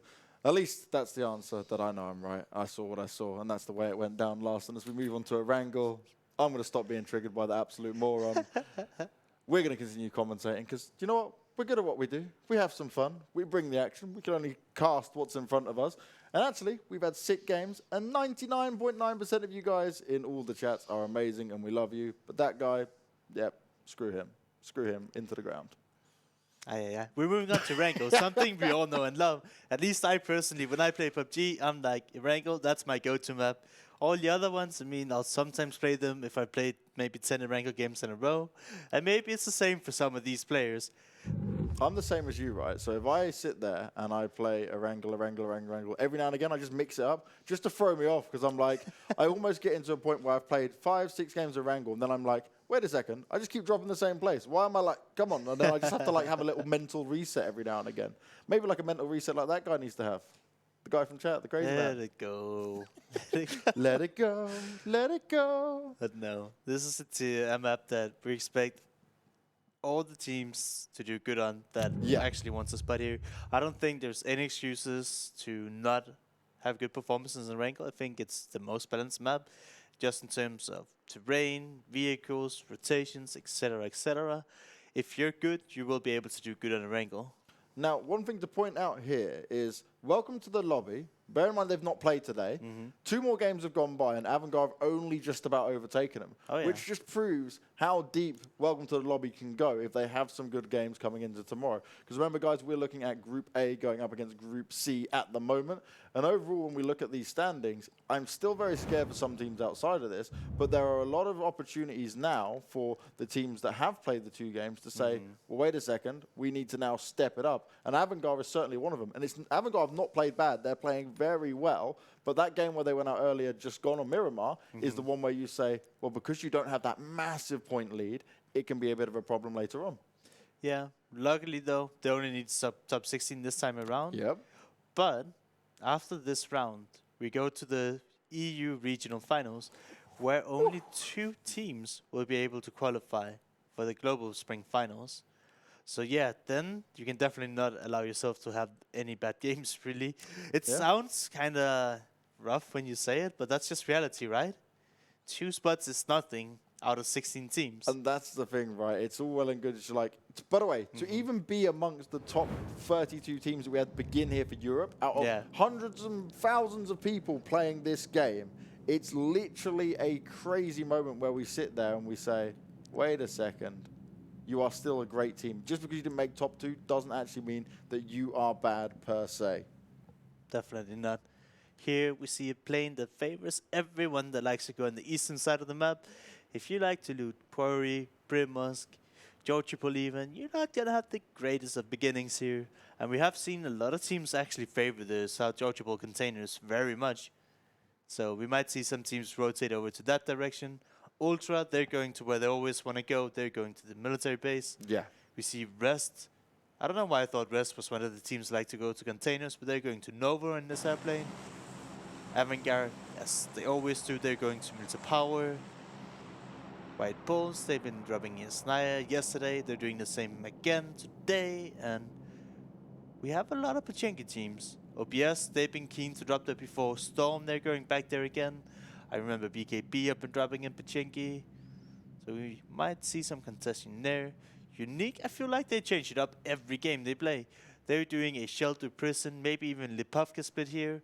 And they're going to take a lot of ground, be able to loot, and hopefully do it safely.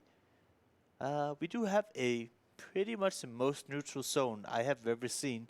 There's a little bit of water in, but it's straight in the center, pretty much favoring everyone and everything. You love to see it. Now, this is where we, on paper, should get the best games. I don't love to see it. I love it when there's tons of water in and people just have to go through chaos and not have fun playing. And you want a military zone as well. That's what you want to see go down. Do you know those Primo circles down at the bottom left where there's more water than land in? Yes. Yeah, those are great. I like those. Larson, you are one crazy, crazy man. And I know you love those circles. But we'll have to see exactly if we will get one of those circles. I'm pretty sure as the teams, though, they don't like them. No, of course not. But that's just how it is, right? Did you like them when you were a player? No, I hated them. There you go. But, no, but like the thing is, right? People like to see other people suffer. And when they're suffering, we're having way more fun. This sounds like a very scary place to go inside your mind, watching other people suffer. I mean, it's a video game. And you know, when people have to fight because they're getting messed up by the zone, that's fine. Don't tell me I'm wrong here.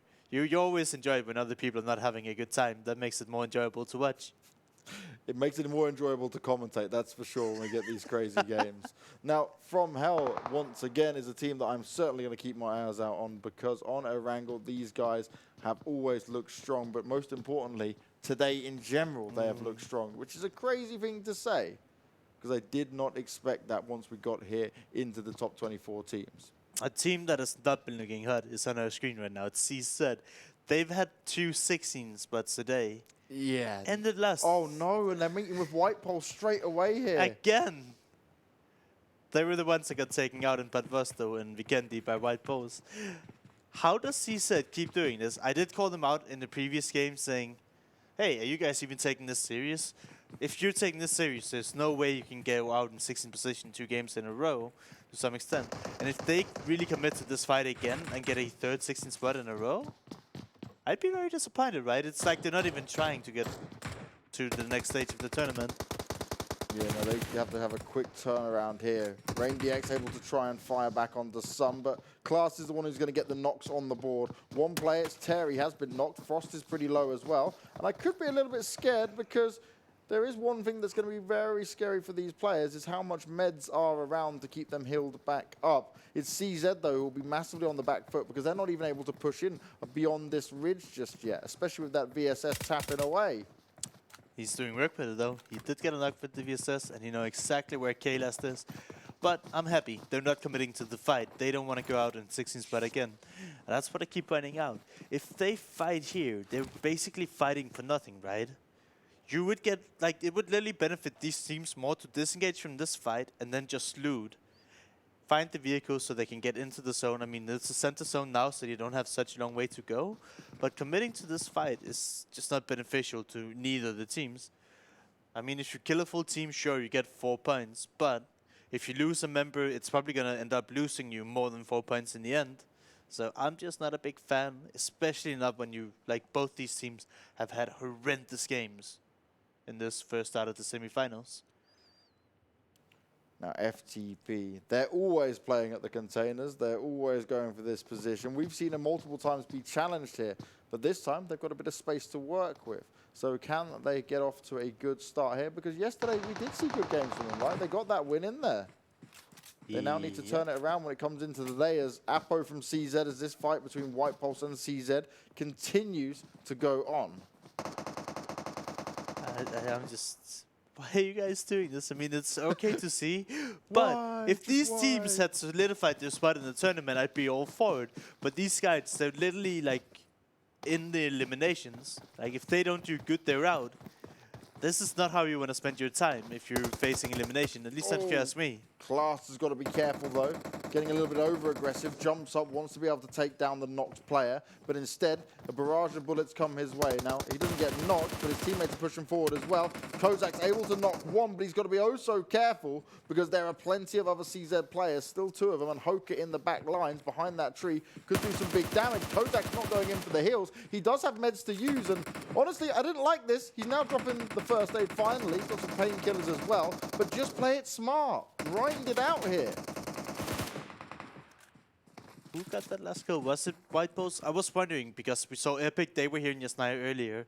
And if they had stuck around for this fight, they might have been able to clean up White Post. But it seems like Epic, they just looted up their apartments and left up straight away.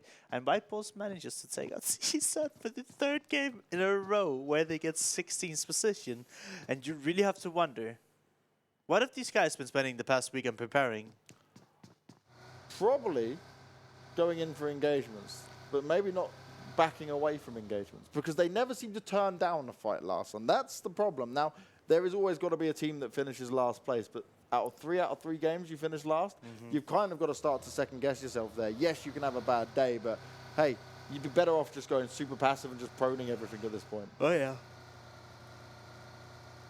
Avangar, they're leaving quite early. I feel like they've been a team that before, in this group stages, they would move super late, they would take their time. Here in the semifinals, they always move like around, well, I don't know exactly what time they move at, but they move so early that they can get a center position in every single game. And that's been helping them getting really high position in a lot of these games we played today. Win the match 7, and they're currently in first place, but they have played 2 more games than our current second place. So not like an actual first place, but they've been doing really well. And part of that is just how early they rotate and how much space they take, right? Yeah, and that's the thing, right? When they get all of this space to work with, that's when Avangar looks strong. If they can grab themselves a compound, they'll quite happily take these fights and continue to go back and forth on these battles, but also play it in an effective and smart way. A team I need to do good today is OBS, just so I can scream. You see that player in the distance? I don't want to say it now. I'm going to wait for him to show up and then channel the inner. And that's the thing. He certainly did show up when we first saw him, right? For OBS, Makar was one of those players that was delivering over and over again, and he was a very aggressive player. But I think a lot of players have adjusted their style when it comes to this semi-finals. Oh, yeah. Deuce is here from Hell. He finds what I believe is the first setup of the game. He gets an AUG, he gets full level 3. And I mean, the airdrop weapons are amazing, but I think the level 3 gear is like an even bigger gift. FromHell, though, this is not the start they would have wanted. Rob Deeney's been found trying to sneak away in a vehicle. He's all alone and Ultra. They quickly and swiftly take him down as the next circle pops, and we're pretty much dead center once again, a little bit further towards the northeast. But overall, we've got Rosq still in it, School, Ruins, Farm just on the outside, and good old Pochinki. Oh, yeah. This is a interesting zone because so many teams, they won't have to move for a while. And when it just keeps censoring and censoring and censoring, the exact opposite of what happened in our last Miramar games happened, where all these teams, they're going to stay alive, and then all of a sudden, 20 people are just going to disappear. But in our last Miramar game, we had these hardships and like people, they were dying a little bit more evenly.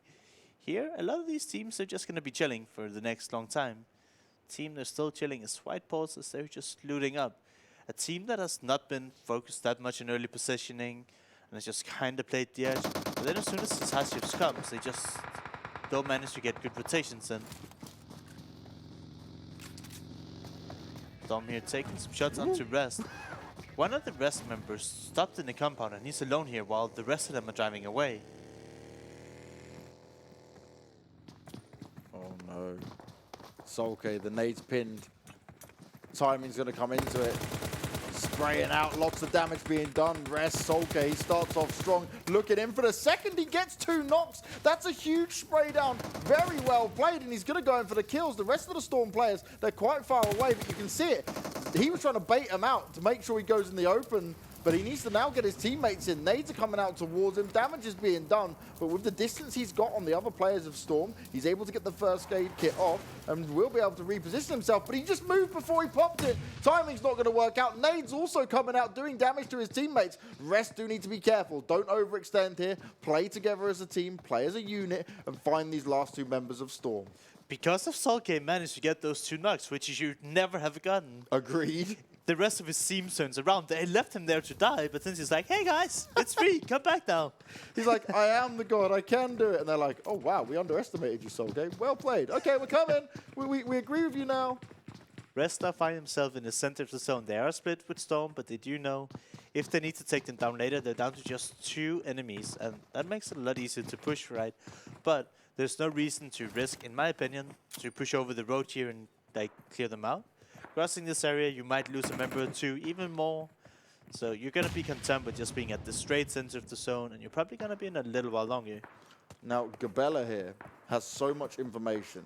He's seen where some of these rest players have gone, but still, you're in a 2 versus 4. It's less than ideal to fight from. Your teammates bleeding out is going to die, and that's exactly what happens. Hellfire goes down, but Pro God Lord, he's actually been taken out by someone else, so a third party comes in, and Storm, they can't catch a break. Wherever and they Sulke, turn, there's another team. He saw this happen. He's like, hey, there are only 1, guys. We got to go now. Let's go, let's go, let's go. Very and I smart. love this. Yeah, this is something we haven't seen enough from the teams in general. He spots him.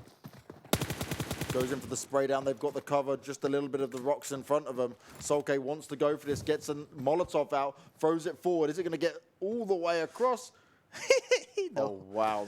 Close, but no cigar. Sulke still wants to push this, but he's also got to be careful because BKB are taking the shots in on both of them as the nade comes out. Another knock comes in, and Gabella is the only one left alive. All the way at the back, and Storm, a team that had good games most of yesterday, might be struggling early on here in day 2. Beautifully done. Just look how well played that is from Sulke. 3 kills for him alone, but it was just the way he did it. Smart across the board, fully respect it, and that is something you need to do. Every now and again, okay, it was a big error on Storm to start off with the first 2 kills that allowed Sulke to get, because let's be honest, he shouldn't have been able to get them. But afterwards, from that point onwards, just flawlessly played. Definitely. And even when he was pushing the last 2 members of Storm, he waited for his teammate to come up, so he had backup. He didn't just go alone, you know, say, hey, I did really good. Now I'm unstoppable. He waited for his teammates. If he were to get knocked in that situation, he could be rest. But all those efforts to now just barely be into the zone as you see the hard shift to the south. And there's going to be so many teams in Pochinki. This might end in Pochinki, and that's going to be a insane circle ending. Or there's going to be a lot of havoc, a lot of chaos as soon as the zones go out of Pochinki. Right now, Avangar, they're in the double bounce in the fields, and they're sitting fantastic right now. One of the best games I ever commentated of PUBG was when it did a Rosq ending. It was the most insane city ending ever. I'm down for it, I love it. It's not fun for the players. City endings are fun for most players, to be fair. I love city endings. Yeah? Yeah. Okay. You are a unique person, though, and I love it. I mean, I know a lot of the top teams on the PC platform, they do enjoy city endings. I think they're fun to play. Okay. Well, B13, they might not enjoy the position they've just decided to take because they've got BKB shouting over across the streets at them saying, where do you think you're going? You're not getting any space here. And they've also got Rest right in front of them who've just eliminated Storm. Oh, yeah. And then we see FromHell there. They're just chilling southwest of Pochinki up in the hilltop, hoping that the zone doesn't go away from them. But I believe they're pretty close to the edge, so FromHell not looking great in this game. B13 are actually getting a pretty big break here as Rest is leaving, driving away from the compound they were just at, from what I could see. And B13 might get a lot of an opening here. Big mistake from Rest, I would say. At least until you see the circular update, I don't think you should try to move away from your compound. Yeah, there's literally no need, right? You got a But I good believe spot. Team 15 is Rest, right? They just made it into Pochinki with 1 player. Teams are barreling in, and yes, there's plenty of places to seat yourself in, but it's got to be a smart place as well. As White Pulse going up against Avangar do find themselves not just a knock, but a kill, which is a huge play for them. And this is more of what we need to see from them. Can they actually challenge Avangar in this position? And right on the edge of Pochinki as well. Dum, dum, dum, dum, dum, dum. It's happening! That's a Pachinki ending and a half right there. And if you haven't watched a lot of PUBG competitive, if you think, yeah, Pachinki can house that many teams, just wait and see. Yeah. There's always somehow 10, 12 teams that just manage to set it in a small city as Pachinki, and everybody is just camping, camping, camping, so they can stay alive for a really long time. And if we get this kind of city ending, right, this is where utility becomes so huge. Utility, utility, utility. Nades to flush teams out, Molotovs to push them out of position. And also, when the circle comes in, which is how a lot of city endings go down, it's just quickly, oh god, we got to jump out of buildings all of a sudden. Oh yeah, and people do it very last second, hoping for the best. But rest, the rotation that they did premature worked out great for them as they're taking over a lot of control. Oh, we'll have to see if they can defend it though. That must have been a car explosion coming in there as Unique find themselves a bit of a play. Can they get any more for it as Rest get the nades out? Looks to get the knocks, but it doesn't actually happen. Maybe he got some damage done, but he's going to continue to push forward here. Melo's able to find a kill onto BKP Ductor. Will he get the finish off onto him though? That's going to be the next question. And BKB, they have been firing a lot here, and that's exactly what happens. Come finds him. Whitepost and Avangar here, they're finding themselves at the edge of the zone. And since they're having this Mexican standoff where nothing is happening, they're both losing out because more and more teams are taking over real estate inside of Pachinki, leaving them less of an option to go in. So Whitepost and Avangar, they're not having the best of the games right now. They need to either engage with the fight or disengage right now, because soon, if it's not already too late, you won't be able to get back into Pachinki now. Well, Avangar are fighting back up against White Pulse. They're exchanging knocks here at least and kills. OBS though, we said we wanted to see him come alive. They've now come into B13 and able to do a bit of damage here. Oh yeah. Avangar kind of committing some nades, some utility, and actually manages to get 2 knocks onto White Pulse here. Oh, OBS, do they know what they're running into here? Makar. A full team charge going on. Makar is leading it all the way. Shots coming in. B13 trying to hide. Fishgale able to get one, but it's a back and forth trade out for now. OBS goes straight for the revive, and it's B13 who get cleaned up. OBS with a dominating rush through, and what a way to get it done. Very smooth, very smart. Do you know who also got wiped in 13th position for like the 5th time today? Pulse. Not again. All right. I'm sorry, White Pulse, but I'm not going to contest you as a top 2 team anymore. You need to prove yourself now. If you want a chance of qualifying to the regional grand finals, then you need to step it up. And this is the thing, right? You're not only in PUBG especially, you're not only as good as your last game, but like your last few games, certainly we can look at. And I got to be honest, White Pulse, man, we had a lot of love for you guys. We were praising you highly. Something's not right here. Something's got to miss. We don't know exactly what's wrong, but hopefully they can come back stronger. If you feel sad, there's always ice cream. I will make you feel better. Ice cream. All right, back into the game. It's pretty cold right now. I don't need ice cream. I mean, I don't necessarily know where they're from, but we are like beginning to be in the middle of May. It might be hot somewhere else in the world. When you're from our countries like we are, definitely doesn't happen. I get rain and cold. I have like 1 week of winter a year, but hey, you know, one week of summer in a year, and the rest is just cold and rainy and windy. But that's irrelevant. Not all these guys are from up north. Could you imagine living in a place where you could eat ice cream all year long? I'd be very fat. Okay. I would eat too much ice cream. And we do see the new circle update. Straight center Pachinki, so we're gonna have a city ending here. We still have 42 people alive, 12 teams, and most of these people are already inside of the zone. And that's what's so crazy about these city endings. You can have so many people inside of it. OBS is doing it again. They're breaching a compound as a team. ASC have got 2 players inside it, and OBS just looking for total annihilation here. Oh, great high nade. Is it gonna land though? Goes a little bit too far, but I respect the attempt. They're trying their best of it. Very confusing grenades there. They missed them all. Almost dangerous to yourself. Wait, Ace just ran into... there we go. Wait, how did Ace get that one? Kyoto manages to get himself one and will actually get the kill. Boys gets finished off now. Now it's the 3v2, and ASE might actually have a chance to play this smart, especially if Biggies just gets left at the top, not fighting here. Kyoto might have... I don't know. Huh?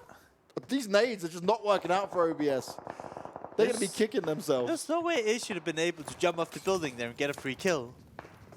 He pops the energy drink. He knows it's going to be soon time to explode into this. He needs help from his teammate, though, as well, as Avangar is still being put under pressure. This time, Ultra is shooting onto him. OBS really don't know how to approach this now. They started with a very confident push, but losing that one player and also having these nades kind of pop off like they did, they're sat there a little bit more confused. Why did they just smoke him? It was OBS's smoking for the ace player. They're like, we're trying to cough him out of position. We got nothing else. We used literally all our nades. How many nades did we see go up? Like 6? Yeah, very unfortunate for them. And you can see Ace here, they actually have a really nice crossfire. And if OBS were to commit to killing any of these guys, they'd actually be really pinned down. Unique sending it in. Losing one member, but they still have 3 men strong at the moment. Not losing anyone else, but... So many shots coming in now, right? We're in this circle. It's very dangerous. It's going to be very chaotic and unique. A team that we have always looked at and seen do very good things here. We're down to just 2 members left alive. As ASC are slowly but surely wiping away OBS, who have just got 2 members left in it now. Oh yeah, and we're into Circle 6 in a few seconds. We still have 12 teams alive. Oh no, Makar might get hit by this nade here. He managed to just dust it. Biggie's here, he'll have to move. Is he sure we're getting knocked? Where did he get knocked from? I think it was from the ace member who sent the 3-story inside Pachinki. We do see another zone. It's centered at the... He's just popping first aid in the middle of the map. You don't do that. Valak, easy knock for him to find. We can see the new zone have updated center of Pachinki. Literally the center of Pachinki. And nobody's in that most middle part now. I call it Midtown. Yeah. I have weird sounds or weird names for stuff. But we actually don't have anybody in there. So some of these teams could move ahead early now and try to secure themselves. Like a top 6 finish if they just go to the middle part there. Get yourself a middle spot. Get yourself a middle compound. Fight from within it. And keep the other teams at bay. That's what they'll be looking to do as Epic, still with 4 members left alive. Unique just with 2. And this is going to be an interesting ending for sure. Has Avangar only got 2 players now as well? Is that what I'm seeing correct? Probably. They had to cross the entire field. They couldn't make it into the town. And they've just been trying to stay alive inside of this almost garbage truck. Thank God for the smokes to be played. Maki and Bandita slowly but surely working their way across. But you see how they're doing it. They're leapfrogging each other. One player goes, waiting out, the next player goes. That's what you want to see in an attempt, because it stops you both from being sprayed down or naded out. But they have so many teams they have to go through, and the first one they're running into is Epic and Rosq, and we'll have to see if they can get through those. Rosq back at it again, though. They found the ASE players. There's only got 2 more to find, as Biggie's is the one bleeding out, and Bag XI is just sat in the house at the moment waiting for his potential doom. As FDP, they may have been quiet, but look at their position. It's working out well so far. Maka is just healing in the blue, and it looks like he's going to kill himself to the zone. But there's still 12 teams alive, and you can't just give up that easily. No, it's worth still trying to fight it out, but Valak finds him regardless. And FromHell, in that position where they've sat, they've been able to pick off all these other teams fighting because they've been there for so long. And look at this, there's nobody in the center at all. Very interesting to see here. Rosq non-stop firing once again. Bag XI is up top, and I don't think they're aware because he's just chilling. He's not made any noise. The rest of his teammates are dead. So is there a chance that he can potentially get a couple of kills here by just causing them a whole world of pain and upsetting them by saying, hey guys, you didn't check the house properly? Yeah, that can definitely upset, and Rosq might lose my member from it, but it's all you can do. And the worst thing is, we're approaching Circle 7, but there's so many teams alive, because these city endings just can have so many teams all over the place. Somehow teams always manages to stay alive with 1 or 2 more members. One team that might not stay alive any longer is Avangar, as they go down into 10th spot here. So a couple of finishes now, which were less than ideal for Avangar, but they're still in a good spot, so there's no real worries for them just yet. Ultra again, fragging out non-stop. This time they're going to be going up against FTP. The double nades. No chance of a save there for FTP. You won't be picking up that player anytime soon. They're trying to fire some nades back themselves. It's the grenade off, as it be. It's a lot of damage being done by him as well. Yeah. It's also, but it's like committing them this early might be a mistake, right? You might have better use for them later. Well, that's what we said, right? When it gets to these kind of zone endings where you're in a town, it's like you really do need to have your utility. I did see the circle update. It might be really hard for everybody watching now, but it went kind of towards the northern side, a little bit northeast. So everybody you see on your screen now, they're pretty much good, and everybody else have to move towards these players here. So FTP were being pressured by Ultra, who Ultra are now fighting with Epic, but Rosq have come in and started to take on both of them. This is once again where Rosq just come in and go on this cleanup duty. Yeah, they have been so good at taking their timings to take these fights, and they just cleanly manages to pick up the distractors of FTP, right? That's what they are at this point. They're just coming in one by one, and they're getting removed from the server. Now, I'm not saying we're going to be able to follow all the action here, because this is, just look at the map. There is so many players that are there on top of each other. They are next door to each other. Cub by Color can hear what's going on. He's hoping someone's going to pop in through this building. Kuma is just on the other side. Comes out, and that's really nicely done. Spraying, gets the headshot, lands it, but it's going to run straight into the next player. He's going to go down. That's not the way you want to see it happen at all, but he did try and put up a fight. FTP are out of it. 7 teams remain, and Rosq with 7 kills, and you're going to revive this player as well. Got themselves a nice spot, but Mello, you're out on your own, buddy. You've got to be very cautious here. You're just fighting in the open, and this is not the way to get it done. Keep yourself ducked down, wait for your teammates to come in, but actually you're jumping into a house with 3 OMGG players. Somehow Rosq managed to keep all 4 people alive through this. 7 kills already. Incredible stuff from Rosq. I'm really excited to see them showing up today. And I feel like a lot of this is momentum. We see unique, good consistency from them. They get a top 7 finish. We haven't seen the crazy wins today, but if they keep doing this, they're gonna like stay in the top 10. And that's all you really need, right? Until you get a few wins and then you're in the top 5. Slowly but surely pushing your way up. Now, in terms of how this circle will close out, right, it's likely to be Ultra that benefits the most here if they can keep themselves going, but they're very split with Moloko kind of being tagged up. He's down on the floor at the moment. He needs to ensure that he can try and stay alive or potentially get picked up. FromHell, again, within top 6. How consistent have FromHell been? FromHell, Rosq, Ultra, they're all in the top 6, and they're looking to keep it going right now. Epic on the edge of it as well. We can't forget about them. They may have not been lighting up the scoreboards, but they are within this to fight it out as White jumps into the house. He instantly gets himself a knock. Then he's sprayed down through the smoke. He can't see where to fight back in. FromHell are being fired back on. Balak's taking a lot of damage here. Also, the zone's going to get him. The first aid's not going to come in time. He gets tagged up. He dies to the play zone, and that's how you don't want to see it go down, as OMGG will be happy with the amount of kills they were just able to pick up. I don't know what just happened, but we're down to just 5 teams, and OMGG is surely gonna go out. Nope, nobody's looking towards him. Rosq is still hanging in with a Rest are in the best spot. Rest are looking so good. Oh yeah. They've got 8 kills, 4 alive, and they just now need to hold on to this position. Ultra, they're trying to stand strong, but they're in a bit of a rough spot overall. Rosq have 1 player knocked, and probably bringing them back up is going to be... Oh, it is possible. They're right next to each other, but that blue is going to be ticking away. And Andy, you can't take that damage. You're going to go down. Your teammate's not going to bring you up, and Harb's going to fall as well. Rosq are eliminated in 5th, and that leaves us with our last 4 teams. It's Epic, Rest, Unique, and OMGG. And OMGG just has sticks alive. Yep. We're looking to some of these teams. It's going to be really hard to call what's going to happen here. But, like you mentioned, Rest are the only team that is looking really, really healthy. But if they commit to a fight, some of these solos might get some unfortunate knocks onto them. And I can't really make any predictions as how this is going to go. Well, OMGG. He hangs himself out on his own. That's going to be Ultra taken out of it. The fact he was able to get away with that is crazy. He's literally like, I'm just chilling in the house. Oh, you run into me? No problem. But that's still Ultra today. A 1st place, a 2nd place, and a 4th place. Look at that.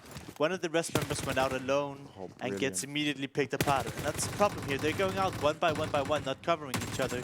Great shots coming out here from Tron, but how much more can he do? His teammate Spear goes down. They're trying to hold on. 9 kills at the moment up for Rest, and they are just on cleanup duty. Tron is now all alone, and he's going to have to barrel out of the window. 2 solos and a 3-man team standing here looking extremely good for Rest. They just have to play together. And look at Stex here. He's trying to heal in the blue, not working out for him. And surely Rest is going to take this game. Yeah, Rest in a great spot. Tron jumps out the window. He's hoping they're going to take damage from it as well. Look at how he's playing it, trying to hang on right into the end. Rest take the win, and what a way for them to do it. A good amount of kills as well up on there, in total 11, and a strong performance overall. Oh yeah, really well played from us. They got a top 5 finish in our first game today, staying consistent overall. Tron, 6 kills, like literally just done all the work for Epic as they hold in there. They had to just send it into Pachinki and manage to stay alive, pick up some of the stragglers. I believe they were the ones to take out Avangar as well. And Avangar, right? Okay, we've praised them to no end because they have had good games. But his last couple of games, one was just top 7, and the one we just saw was like top 9 or 10. So it's not terrible, but again, just falling asleep a little bit towards that. So now on this final game that we have at Erangel, they really need to bring their A game once again, just to make sure they get as many positions up as possible. Because remember, Welcome to the Lobby will play tomorrow, and they'll quickly overtake him at that rate. Yep. Easier said than done. They had a few good games, and now here, I do agree with you. They haven't had the best of luck to some extent. I mean, we did see in Circle 3, they were straight center. They had the bounce outside to Pachinki, and they would have had an easy way into Pachinki, but then White Ball crashed them, and they had to fight out White Balls first. Now, one thing you got to say for Rosq is now back-to-back games that you've had very strong performances. But again, it was all fine until Melo split off. Remember, Melo went forward. And I'm not blaming him as like he did anything wrong. But I mean, they seem to definitely react better as a full 4-man squad. And that's not just because they can take 4 players and kill more, right? It's because they actually seem to be communicating very well. And that's where sometimes I'd love to hear the communication within these teams of what voice comms they're saying, because that's a big factor in a game like this. Who's making the shot calls? Who's saying, oh, we need to do this, we need to go here? And some of these voice calls can be very panicked, right? Yeah. If too many people try to speak at the same time, you won't be able to hear the footsteps or the gunshots, etc., etc. Here we see the leaderboards. 41 points for Rest. They'll be very happy with that. FromHell within it again. This time around, they're going to walk away with 17. But honestly, they've been in here every single time with good performances. Although not the best, right? They've still been able to hang in there. And this is a team that we would have never say would be within top 8 over and over again. And Team Unique, okay, they're still in there, but they've been consistently within it. They're not a team that's going out early. Remember, one thing we definitely got to look at is OMGG, because this is going to be a big boost to them, who haven't had the best game so far. OMGG haven't been consistent at all, really. They have a few games, and like typically when they get points, it's like this game, low kills, one guy snaking it, making it. We don't see them staying alive with 4 people and getting these high kill games. That's just Rest just did. And that's what can happen, right? When you get these high kill games, that's the real thing that helps you on top of just getting the points and the placements. But there has been a lot less, especially across yesterday and today, of the whole snake it and passive play the whole way through. I think teams are learning a bit more that you can snake a bit, but it's only going to get you so far. I just want to point out that we had no Sanak. Yep. Snake map. And then here in Erangel in our first game, we did have a city ending where it's also really hard to snake. Yes. We're avoiding the snakes and we're doing it in style. But that was a crazy ending. And I got to say, for Pachinki to work out like that was a bit of the kind of mad dash at the end. Avangar tried to play it smart on the edge of the circle, but it actually went away from the farm into the city. And they were like, oh no. It just all was like, this is going to be a rough ride from now on. Now, we look at more of the standings coming up, and oh dear for White Pulse. They're in 16th now, but we still have a group that haven't played 3 games. So essentially, White Pulse are 3 games ahead of some other teams. So even though they're in 16 now, which would be the cut, it's just not close enough. White Pulse, if you're listening right now, come and talk to me and Larson. We want to know what's going on, because we honestly expected so much better from you. We're not being harsh. We're not horrible to you guys. We just was praising you to no end. It was just, this is so unexpected. Another team, M19, they're not playing today, so they're sitting okay in 13th spot, right? Yeah. They're still 3 games behind some of these teams. You'll take it. Yeah. Now, FromHell has creeped all the way into 4th place now. Okay, they have played all the games, right? They're in the maximum amount of games played after this next one comes out. But so have most of these teams here as well, though. It's only see, that shows how dominant Welcome to the Lobby were, by the way. All the other teams, basically, within the top 5 are playing 8 games. And Welcome to the Lobby are like, yep, still chilling here, boys. We're in 2nd place, and we've only played 4 games. Wait till tomorrow. And Ultra is a new team that came in today. And in 3 games, they managed to climb up to 7th position. 1st place, 2nd place, 4th place. So if they get a third place now, they'll get 1, 2, 3, 4 in 4 games. It's as easy as 1, 2, 3, 4 for some of these teams, that's for sure. Now, DMStorm still hanging in there as well. Their points haven't seen them knocked out just yet. And at least for Storm, right, they had such a great day yesterday. It's been a lot slower this time around. That's been the kind of the crippling moment for them as it be. Yep. And again, this is a good highlight. This is a funny highlight as well, because Yeah. it proves what we were saying about matches, right? Yeah, Avangar, they've played 7 matches. Welcome to the lobby. I've only played 4. And even then, they're only ahead by, what is that, 14 points? That's an interesting statistic when it comes down to it, which means at least welcome to the lobby. They're going to be watching all these games and saying, cool, we're looking forward to tomorrow if we can have a good day. Okay, but one thing I want to say if Welcome to the Lobby is watching now is don't be cocky, don't be overconfident. Very true. Be humble, treat your opponents with respect, and keep doing what you did the first day. If you come in with the mindset that, haha, we did so good, now we can just chill, you're going to have a bad time. And that's the best way to do it, right? You do have to make sure you are humble with it, because you can easily get carried away and just be like, oh, yeah, we're at the top. And then you have a few games where you're getting knocked out in 14th, 15th, 16th place. And then you suddenly go, oh, no, we're not even in the top 8 anymore. It can easily happen at any point. Now, guys, if you want to check out any of the standings, see some of the past results, have a look at some of the VODs, you can head to clubopen.pubgmobile.com as always. But also, if you want to subscribe to our YouTube channel, you'll see all the content. We also produce all the live content there as well, so you won't miss a single thing coming out from the Club Open in 2019. And trust me, you don't want to miss any of it, no matter what the regions. We've been watching some of the other regions as well. It has been very entertaining. It's good to get a grasp of how some of the regions play as well, because it's different between region to region on style of how you play. But there are some similarities. Let's see if you guys will see them as well. Let us know in chat. We'll be watching and viewing and seeing all the stuff you write in chat as I lose my trailer thought going into it. So what we're going to do is go to a break. We've got one more game of Erangel coming your way. We'll see you soon.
play PUBG Mobile for free.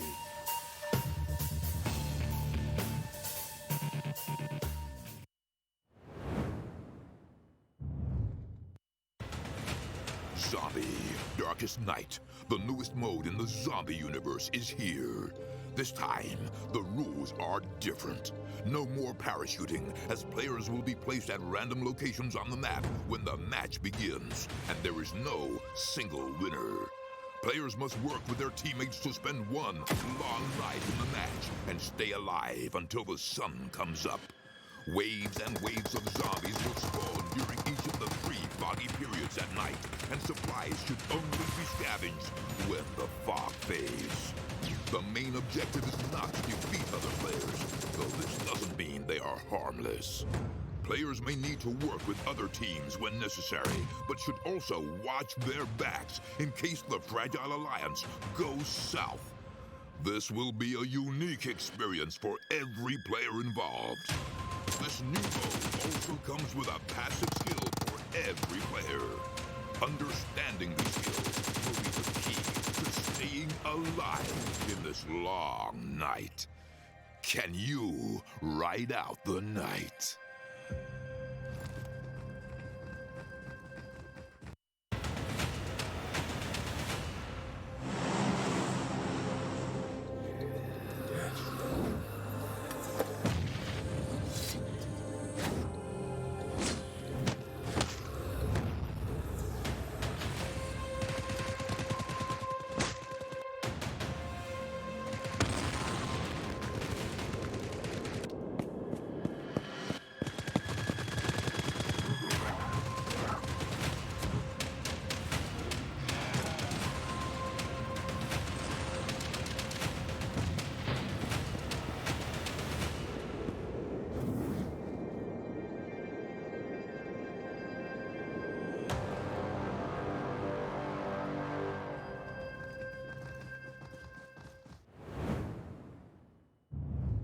It's our final game of day 2 and our final game of Erangel coming up. The question is, who will take it this time around? We got an insane Pachinki ending, which was a lot of fun. Bit of crazy, but a lot of fun. It's also our first city ending in all of these games we played.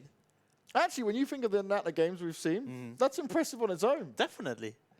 I'm down. Okay. Me too. We'll get it every now and again. I'm always up for seeing it happen. And I like what you mentioned. No snake endings today. Everybody have to fight their way through. You don't get to see cowards just like, oh no, I hope I get the zone. People actually had to fight for the right to win some chicken dinners today. Oh, yes. And we have had a different winner for every single chicken dinner. So the question is, will it continue as we go further forward? As we look at what we've got on our screens at the moment, Ultra took the win on Vikendi. Rosq came up on Miramar and Rest on Erangel. But yet all 3 of these teams have consistently been within the top 8 for all of the games, which is why they're racking up so many points on it. Yep. And you got to be feeling good if you're those teams. And I do hope that this is just hard work paying off for them. Yeah. They've had a week off. They maybe watched through a lot of their games. They played. They work on communication, etc., etc. Because it actually is a lot of hard work to come in and do this kind of performance. And getting 3 really good games back to back to back. It's not an easy performance to do. Not easy at all. Now, another team is FromHell. They may have not got a win this time around, but overall, they have been making it a hellish time for a lot of the other teams. Because if you were looking at the group stages, you would certainly be underestimating FromHell. You would have looked at them and said, all right, this team seems all right. They've had some individual moments, but they were never placing highly. All of a sudden, they've turned things around, and they have delivered a lot of pain to these teams. That is true. They are in Group A, though. So they have played, 7 games overall now? Yes, this is true. But either way, we did not expect to see FromHell anywhere near where they are right now. And that's what we're saying. Anything can change between when we go from group stage to the semi-finals, because we could have made predictions based on what we've seen. But it's what teams are going to put in that work. Where are they going to sit there and go, all right, homework time, get the notes out, look at what's happened on some of the previous games, what can we implement, what can we change up, and also, how do some of these other teams play when we challenge them? And I hope we see some more that change next week. Ooh, yes. I'm keeping my eyes on CZ. They've literally gone out in 16th position all 3 games today. Pray for them. Please pray for them now. CZ, do not go out in last place this time. If you see a fight, even if you think you may win, just back away. Live to fight another day, you know. I'm down for it. And I'm not being rude. I just don't want to see it happen to them because it's like they go in for the fights, they even get a couple of knocks, potentially get a kill, and then it's just like the other team just comes back and says, nah, get out of here. I want them to watch this back, play a lot throughout the next week, and then come in with a mindset saying, hey, we can actually qualify. If they put in the work, put in the practice, I'm sure they can do. If they don't qualify, they'll actually learn a lot and do a lot better than today, right? It's impossible to do worse than they've been doing today. But with some extra work, right? Maybe do 3, 4, 5 hours a day, more than that. You can get so much done. And the thing is, they were never a team where you say like, oh yes, they're at the very top of their groups or anything like that. They were very lower down, middle of the pack at times. But it's just, we haven't seen a team go out in last place this many times. It's just not happened yet. And that's where I'm scared for them because this is the time where you can't afford to make these mistakes. Another 8 teams will go home at the end of these semi-finals, and they do not want to be one of them. No, of course not. But that's what I mean. I want to see them take this week off, do all the preparation they need, and especially like CZ and other teams, they stand out to me at white balls. And the only reason we put so much effort into calling out white balls is because they were like on top of the group stages. They were like in the top 3. They were doing amazing, and now they just.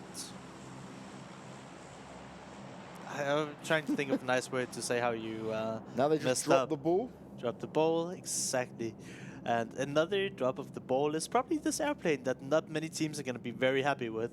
This is probably hands down the worst airplane you can get, or very, very close to it. As we start over multi-power and go down to Sosnovka military base. And if you want to go anywhere in the map, you can airplane or parachute to there because, yeah, you know. It's just really far in the south and mostly around the water. So a lot of these teams might change up their strategies, or they'll have to be really, really late to the loot spots because they have to find a vehicle, go to the loot spots, and then maybe get into the zone really, really late. If this spices up with a military circle on top of this airplane, it might be very tough for a lot of these teams, and you might see some chaotic things happening here. There can always be chaotic things happening, and it's really interesting that so many teams have already got themselves within the circle, right? It's not something that happens all too often. We often see many have to rotate in from quite a distance, but this time around, no one risked it and went somewhere else, so it actually works out in their favor. Luckily enough for them, the circle lands right on top of the airplane, so pretty much everyone right now is in the zone, but a lot of these teams haven't made it to their final loot spot yet, and they might have to still keep on going. And then we'll have to go in and out a little bit. We do see some teams change it up. In game 1 of Erangel, we had nobody in Multa. This time around, we see B13 is here, and FromHell was also in the vicinity. So people are honestly watching these games back, maybe learning a bit and saying, hey, this is free, we can take it now. And that's good to see, right? B13, one of the top contenders as well, doing the work, even in between the games. Oh no, white balls, classed, my brother. You've gone down, you've got no teammates near you, BKB have found you, and they're potentially going to go on the hunt. Terry's coming all the way across, but can he get there in time? Hate to see it, buddy. Terry is going for the rest here, but once again, White Balls find themselves the first team to battle it out. This is the 3rd game in a row where the first time we see somebody fight on the server is always White Balls. And that is probably a big part of the reason why they're so far down on the leaderboards. You really don't benefit at all whatsoever if you're looking to trying to win a tournament from fighting early on, unless you can solidify your loot spot, but you can't really fight for looting spot if you're not going to stay in the tournament. What's the point? Then you might as well go land somewhere else. One thing I didn't point out, and I don't know why, I must be being stupid. OMGG have had 3 players at the beginning for every day, which is probably a factor of maybe one player couldn't make it, so they just thought, okay, let's just get in and play with a full team. Maybe potentially some problems, a crash, or whatever's happened to him. Because we noticed he was in the first game, dropped out, like lagged out potentially. Oh, yeah, right. And so now he's not been in any of the other games. They've always been playing with 3, and they made it to a good position last time around. So that's impressive on its own. Now, one thing I want to say here is this is where having an extra player, having a 5-man team, having a substitute player is very important. And we praised a lot of teams in the group stages for that. And you are allowed to have a substitute player in this tournament. So if one of your members can't show up, has issues whatsoever, you can bring in another guy. But you have to probably sign in the substitute players when you rest your shirt for the tournament. And that's something to keep in mind for the future, right? In before someone in chat says, no, you can't have substitute players. We've seen it. It's already happened. Oh, yeah. We know it's a thing. And we've also seen on the player rosters that there has been substitutes listed. Oh, yes. Now, Class has brought himself back up. It's not the end of the world for White Pulse just yet, but it's just a scary sign when this keeps on happening It's like they're often. fighting every game in the early game, and it's just not worth it. I think... Or sticks. Okay, I don't think they should, for the next week, ensure themselves a good early game if they want to have a real chance of like making it into the top 16 here. No, yeah, true. They can't like afford to fight this much early on, I don't think. The fact is, I really thought they were going to have good games today as well. Like, I thought you'd look back at what happened and try and turn things around. Now, one thing we have to mention with the whole thing with White Pulse is Class told me this is like more of a mixed team. It's him playing with some friends, and like they've just put this together to compete here in PUBG Mobile. But for just a team that impressed us so much early on, something's certainly amiss right now. Maybe one person couldn't practice as much. You never know. I would say that's a bad excuse to some extent. Hey, we're just a random team. We don't need to put in effort.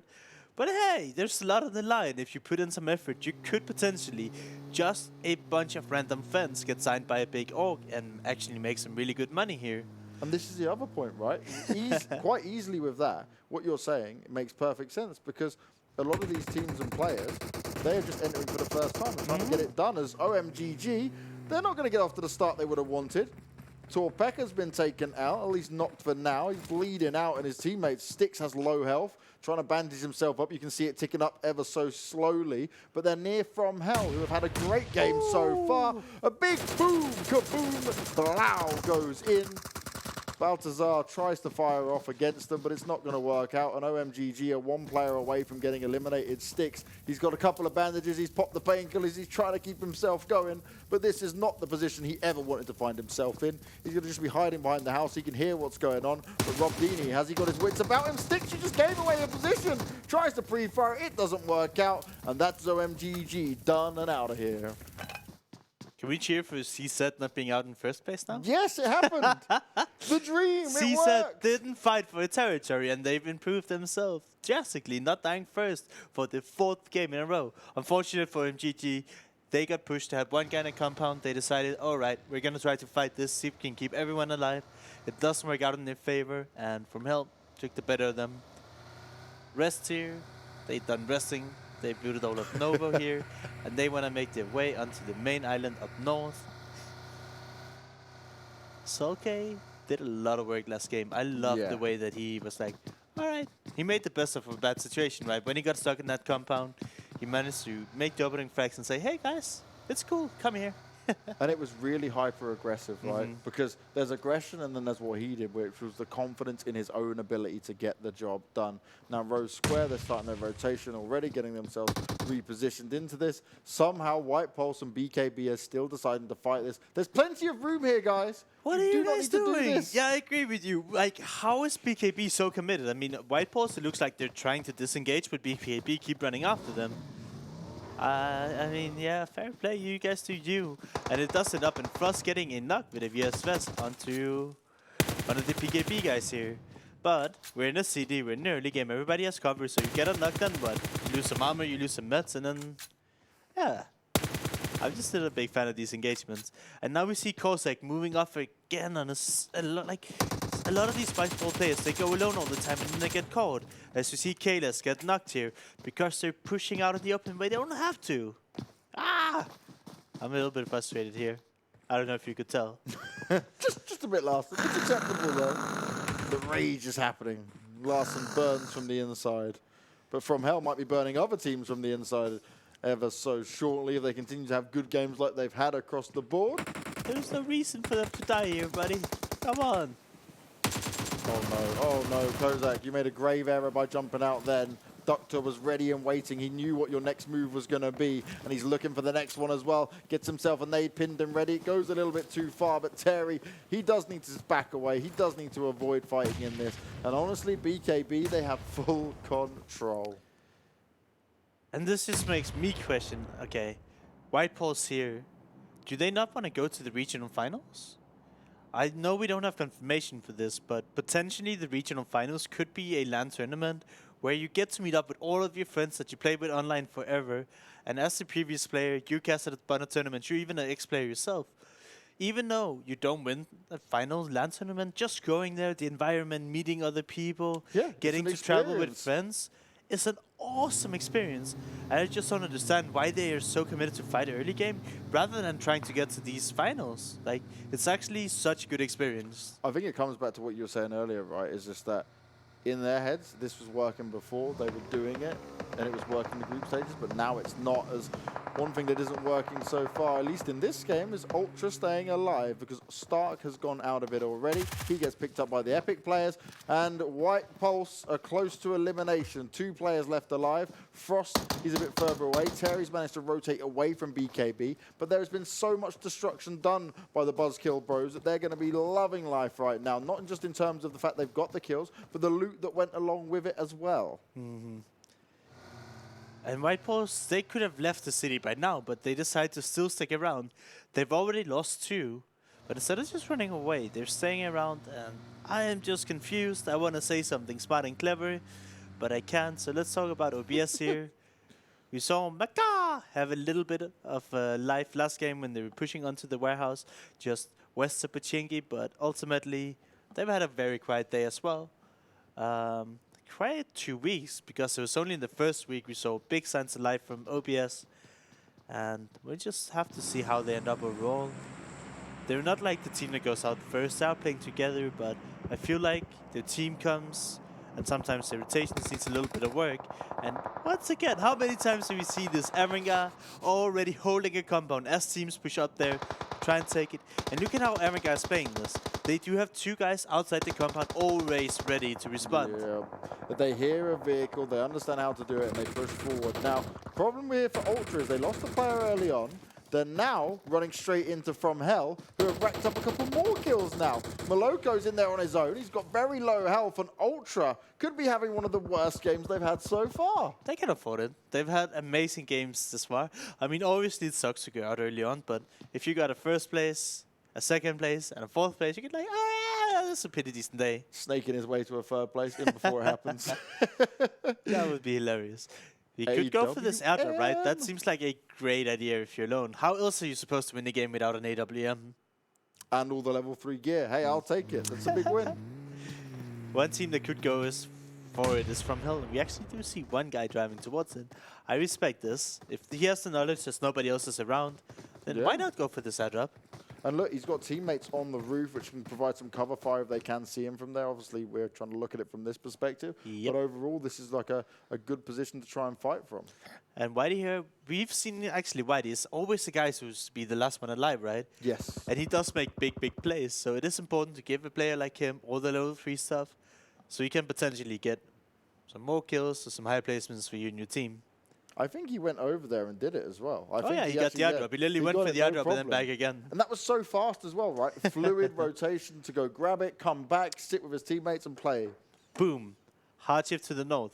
And this, James, you said you wanted snakes and you've been missing them. Well, if this ends up in the forest, I'm sure we'll see a lot of snakes. Yeah, there's great potential of it as well. This is going to be an interesting one, as White Pulse are still having to come and fight their way outside of the blue. Okay, it's phase 2. It's not too bad, but I mean, for a team that's having poor luck, I wouldn't be sitting there for far too long. I'd be getting that rotation skates on instantly. But Storm had a slower day today. They're making their way across.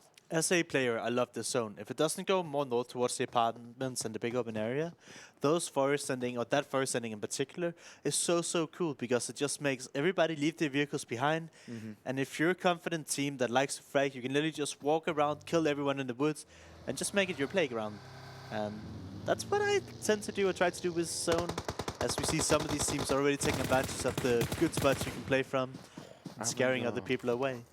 Again, Avangar, reposition. They've got vehicles. They've got the teamwork here. They see other teams rotating. They've got a hill to fire from. And guess what? They're going to be shooting all day long. Amen. Do spot onto OBS here that are trying to probably go for a compound, since there's spots they can play from, but they want the yellow house where Maka already secured. You see that CZ and Storm, they're fighting in the apartments. CZ is down to just 2 players on the screen here. Storm has all 4 people alive. CZ do have the high ground though, And Storm has to decide if they can commit. All right, we do have all 4 members from CZ alive, but they're just in 2 different apartments. And if the CZ members here in the taller apartment goes down, they won't be able to have any help from their teammates. So they have to make a decision. Do they want to stay separated from each other, or do they want to take the chance and meet up with each other? Storm, for some reason, is smoking as if they want to maybe leave this place. A little bit confusing. I'm not sure what that's about. And Moloko gets taken down, and that's not Ultra out. They somehow have 1 more member. I thought they were them all out, but we did lose 1 team earlier, and that was OMGG, and we still have 15 teams in. So Ultra should be down to just 1 guy. This is going to be a battle where I hope CZ can win. Not because I'm against Storm, but CZ, you just got to have a better game. But why are they committing to it now? Because they love a fight. We know this. They're like, oh, we see an enemy, we hear an enemy. Hey, you know what? We'll go for it. As FTP are going to start for the first kill onto a Rosq player. We can see it going down at the bottom. And FTP is a team that has had good games. They're not playing badly by any stretch of the imagination. But it's good to see them start off strong, at least within this game.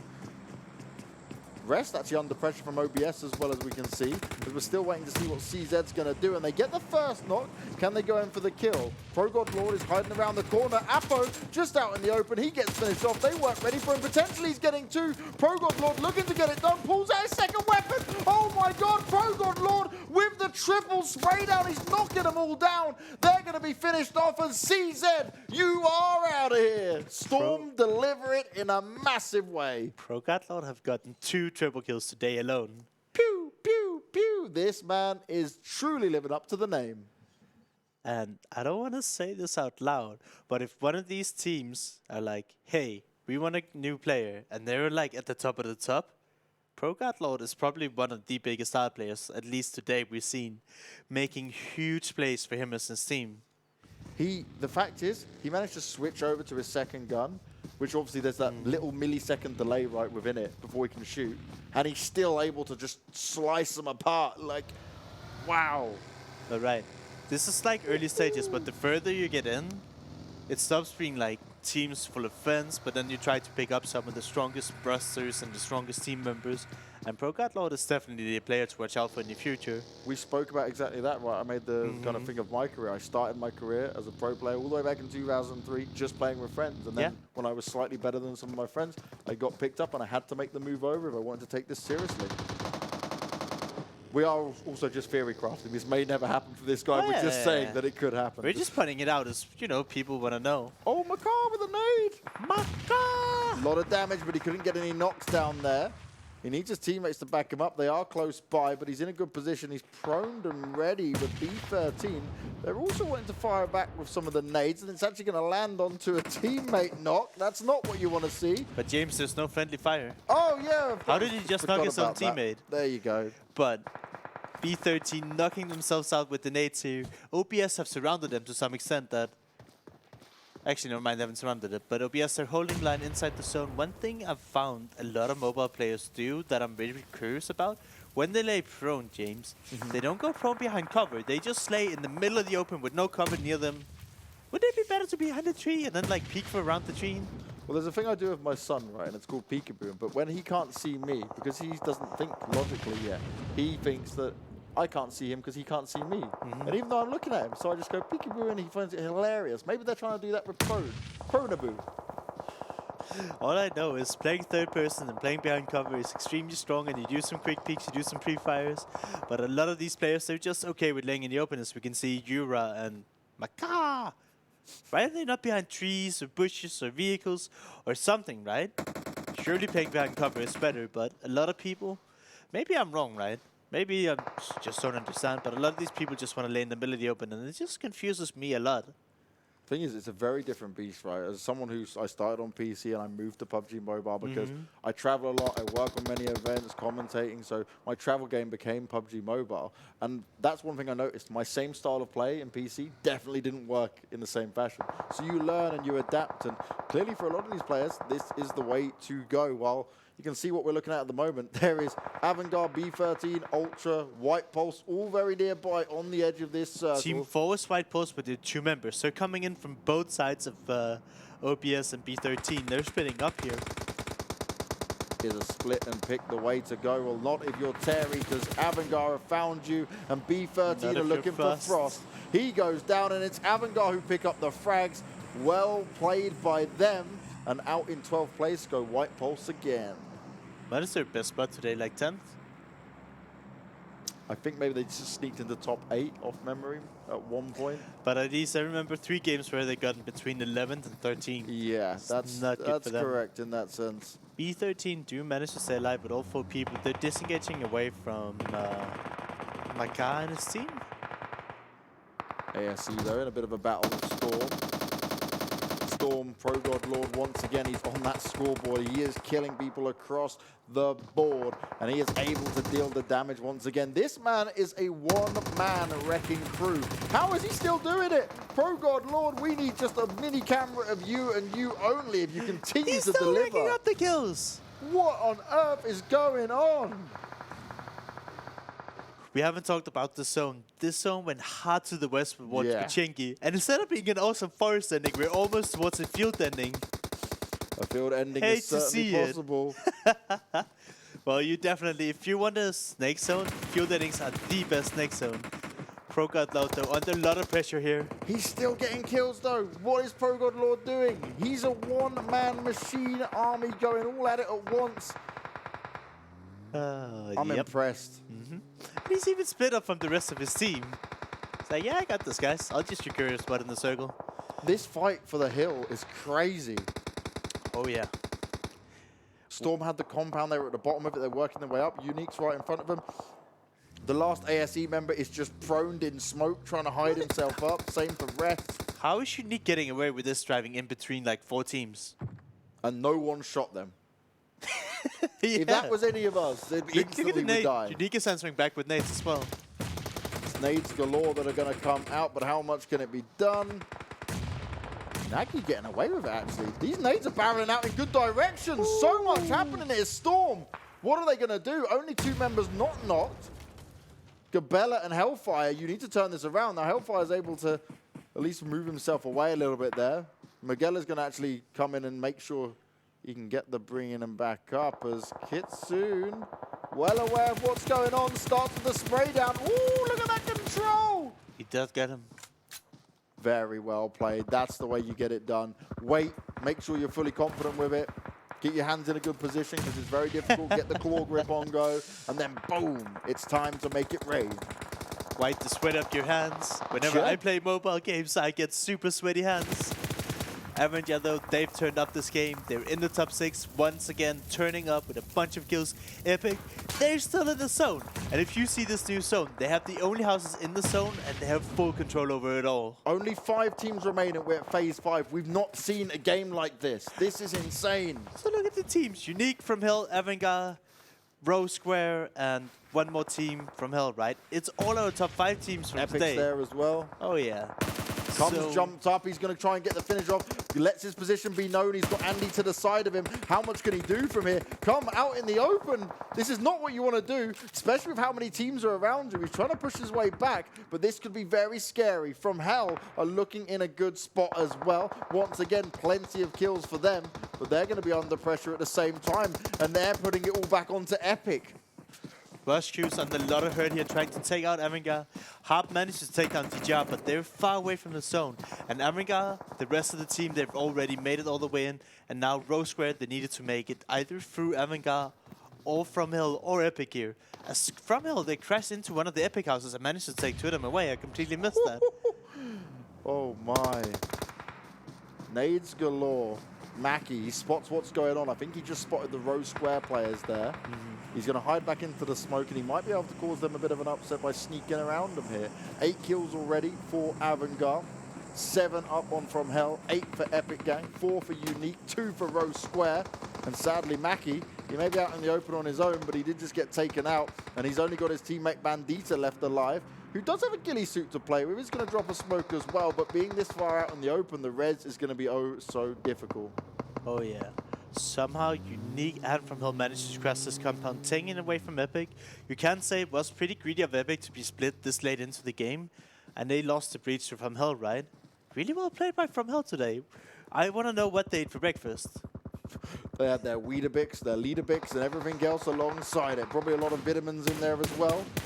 As Nagy looking to do some damage, but he can't land the shots fully just then. That was a bit awkward. Shots came back out towards him. He sees where the Rosq players are. He's continuing to tap away. Maybe just take a bit of time. Don't spray it. Calm down and take the solo shots, buddy. We do see Rosq go out in 5th place, though. And we're down to just 4 teams now. Avangar still in it. FromHell are looking like just dominant in terms of kills. And also the zone, right? There's no way they won't be the next and one. their compound as well. Yep. If Unique and Epic have to move, this is going to be treacherous. I'm surprised that FromHell haven't tried to take more ground now, so they can deny some of these rotations here. But look at Unique, they're already trying to get into the vehicles soon and maybe even just send it in. Don't get baited out by the supply drop from Hell. Don't allow it to happen. As nice as it probably would be, it's not going to be worth it. It could probably help them later if they have to leave the barn, maybe, if it's still in the zone. It's all going to come down to this waiting game. There's no need for anyone to move just yet. Avangar will have to be the first to push out. Smokes go down already. Bandita has the ghillie suit still. Mackie has been rezzed up, which is impressive on its own, the fact they were able to get it done. Epic here, they're basically just sandwiched between 2 teams here and they don't have much they can do. Either they try to out-heal in the blue, hope they can get higher placements, or they have to commit to these fights. They would have to commit to fighting off Unique and hope to get a higher placement that way, but it doesn't seem like they have the courage to do so. Unique here taking the cast, sending it in, I like it. Actually, Yasha pushes in the building at the same time, providing free rotation for his homie, but now it's Nagi versus Tron. And Nagi wins that all the time. That's Epic out in 4th spot, and we're down to a remaining 3. Avangar, Unique, FromHell. FromHell is looking to close this out in style. It's been a lot of kills for them. They managed to apply the pressure. They 100% know when Bandita is, which means as soon as he moves, he's going to be completely ripped apart. Nagy and Yash, they're taking some damage. They're kind of kept at bay at least for now, but FromHell can just gatekeep him all day long. Nagy goes down, and Bandita, he's just trying to stay alive and say, all right, I'll just wait it out. Maybe we'll get 2nd place because of this. Yeah, unfortunately though for Bandita, it doesn't look like he's in the zone, so he should go out here in 3rd position, and then we're gonna have a 2v4 Unique versus FromHell. Headshot connects easily from Deuces. Bandita has to run because of the zone. He gets taken down in 3rd, and I will have to see Unique. It's Kitsune and I believe Yasha who's still left alive, right? Can they do this? Or is FromHell gonna go away with their first chicken dinner? I hope. So that's the first to die, right? First for them, yeah, it would be. They've had great placements, but they haven't had a win today. If they can get it done now, that's going to really help them jump up in a big way. Yasha, Kitsune, 2 incredible individual players here, but they've got to deal with 4 members of FromHell. And they could be being put to hell. Oh, yeah. Very soon.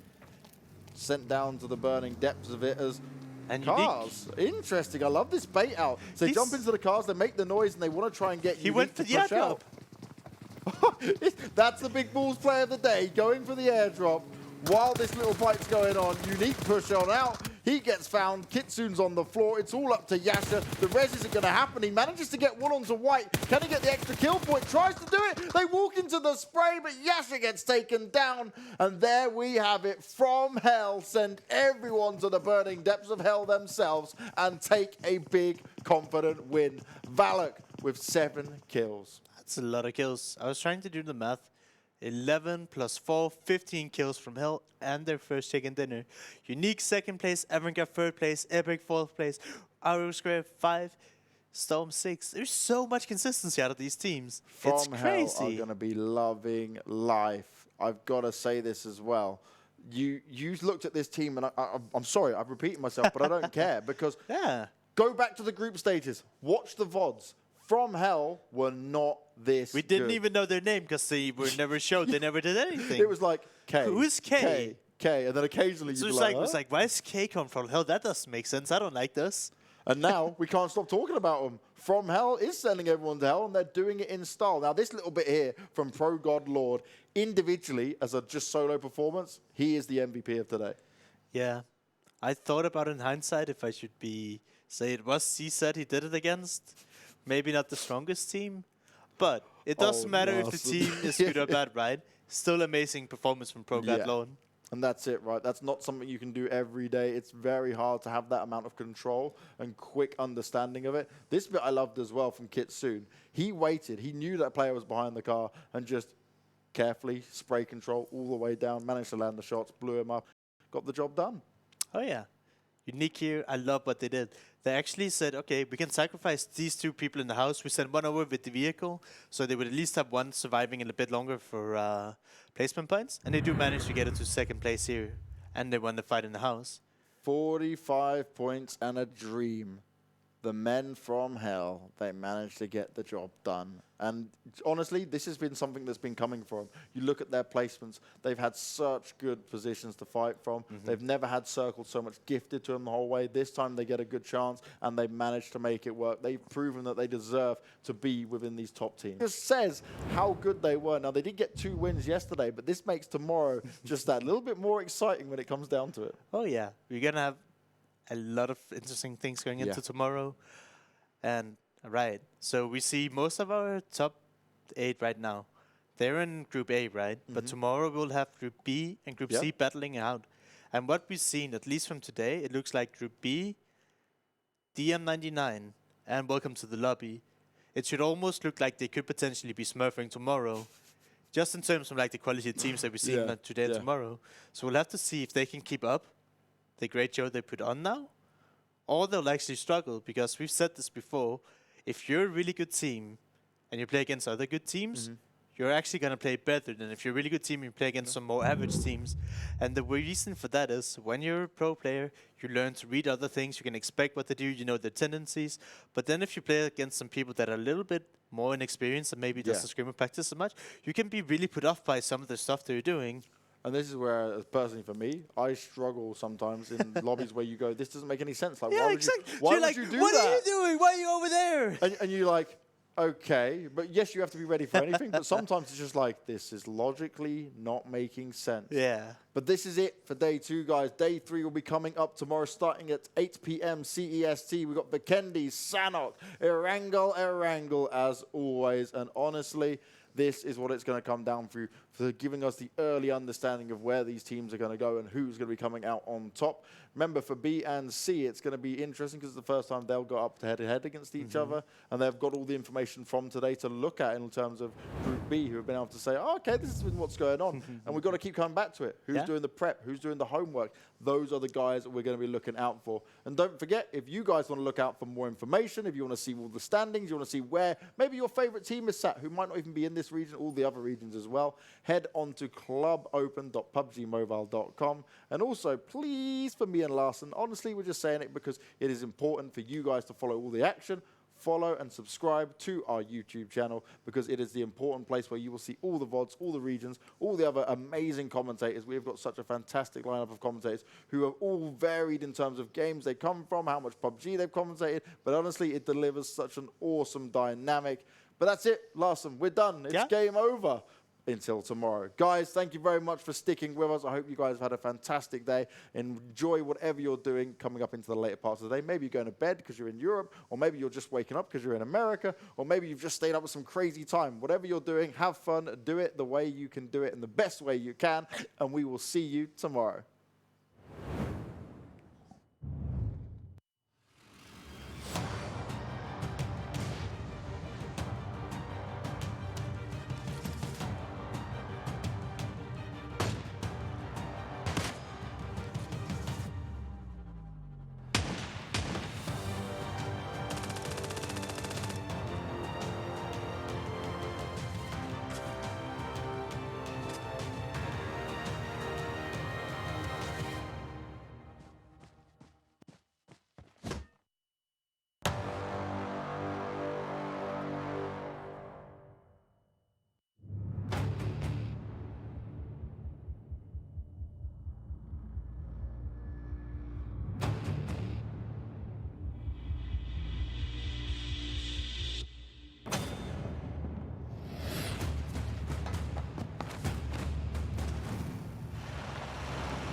Zombie, Darkest Night, the newest mode in the zombie universe, is here. This time, the rules are different. No more parachuting, as players will be placed at random locations on the map when the match begins, and there is no single winner. Players must work with their teammates to spend one long night in the match and stay alive until the sun comes up. Waves and waves of zombies will spawn during each of the 3 foggy periods at night, and supplies should only be scavenged when the fog fades. The main objective is not to defeat other players, though this doesn't mean they are harmless. Players may need to work with other teams when necessary, but should also watch their backs in case the Fragile Alliance goes south. This will be a unique experience for every player involved. This new mode also comes with a passive skill for every player. Understanding these skills will be the key to staying alive in this long night. Can you ride out the night?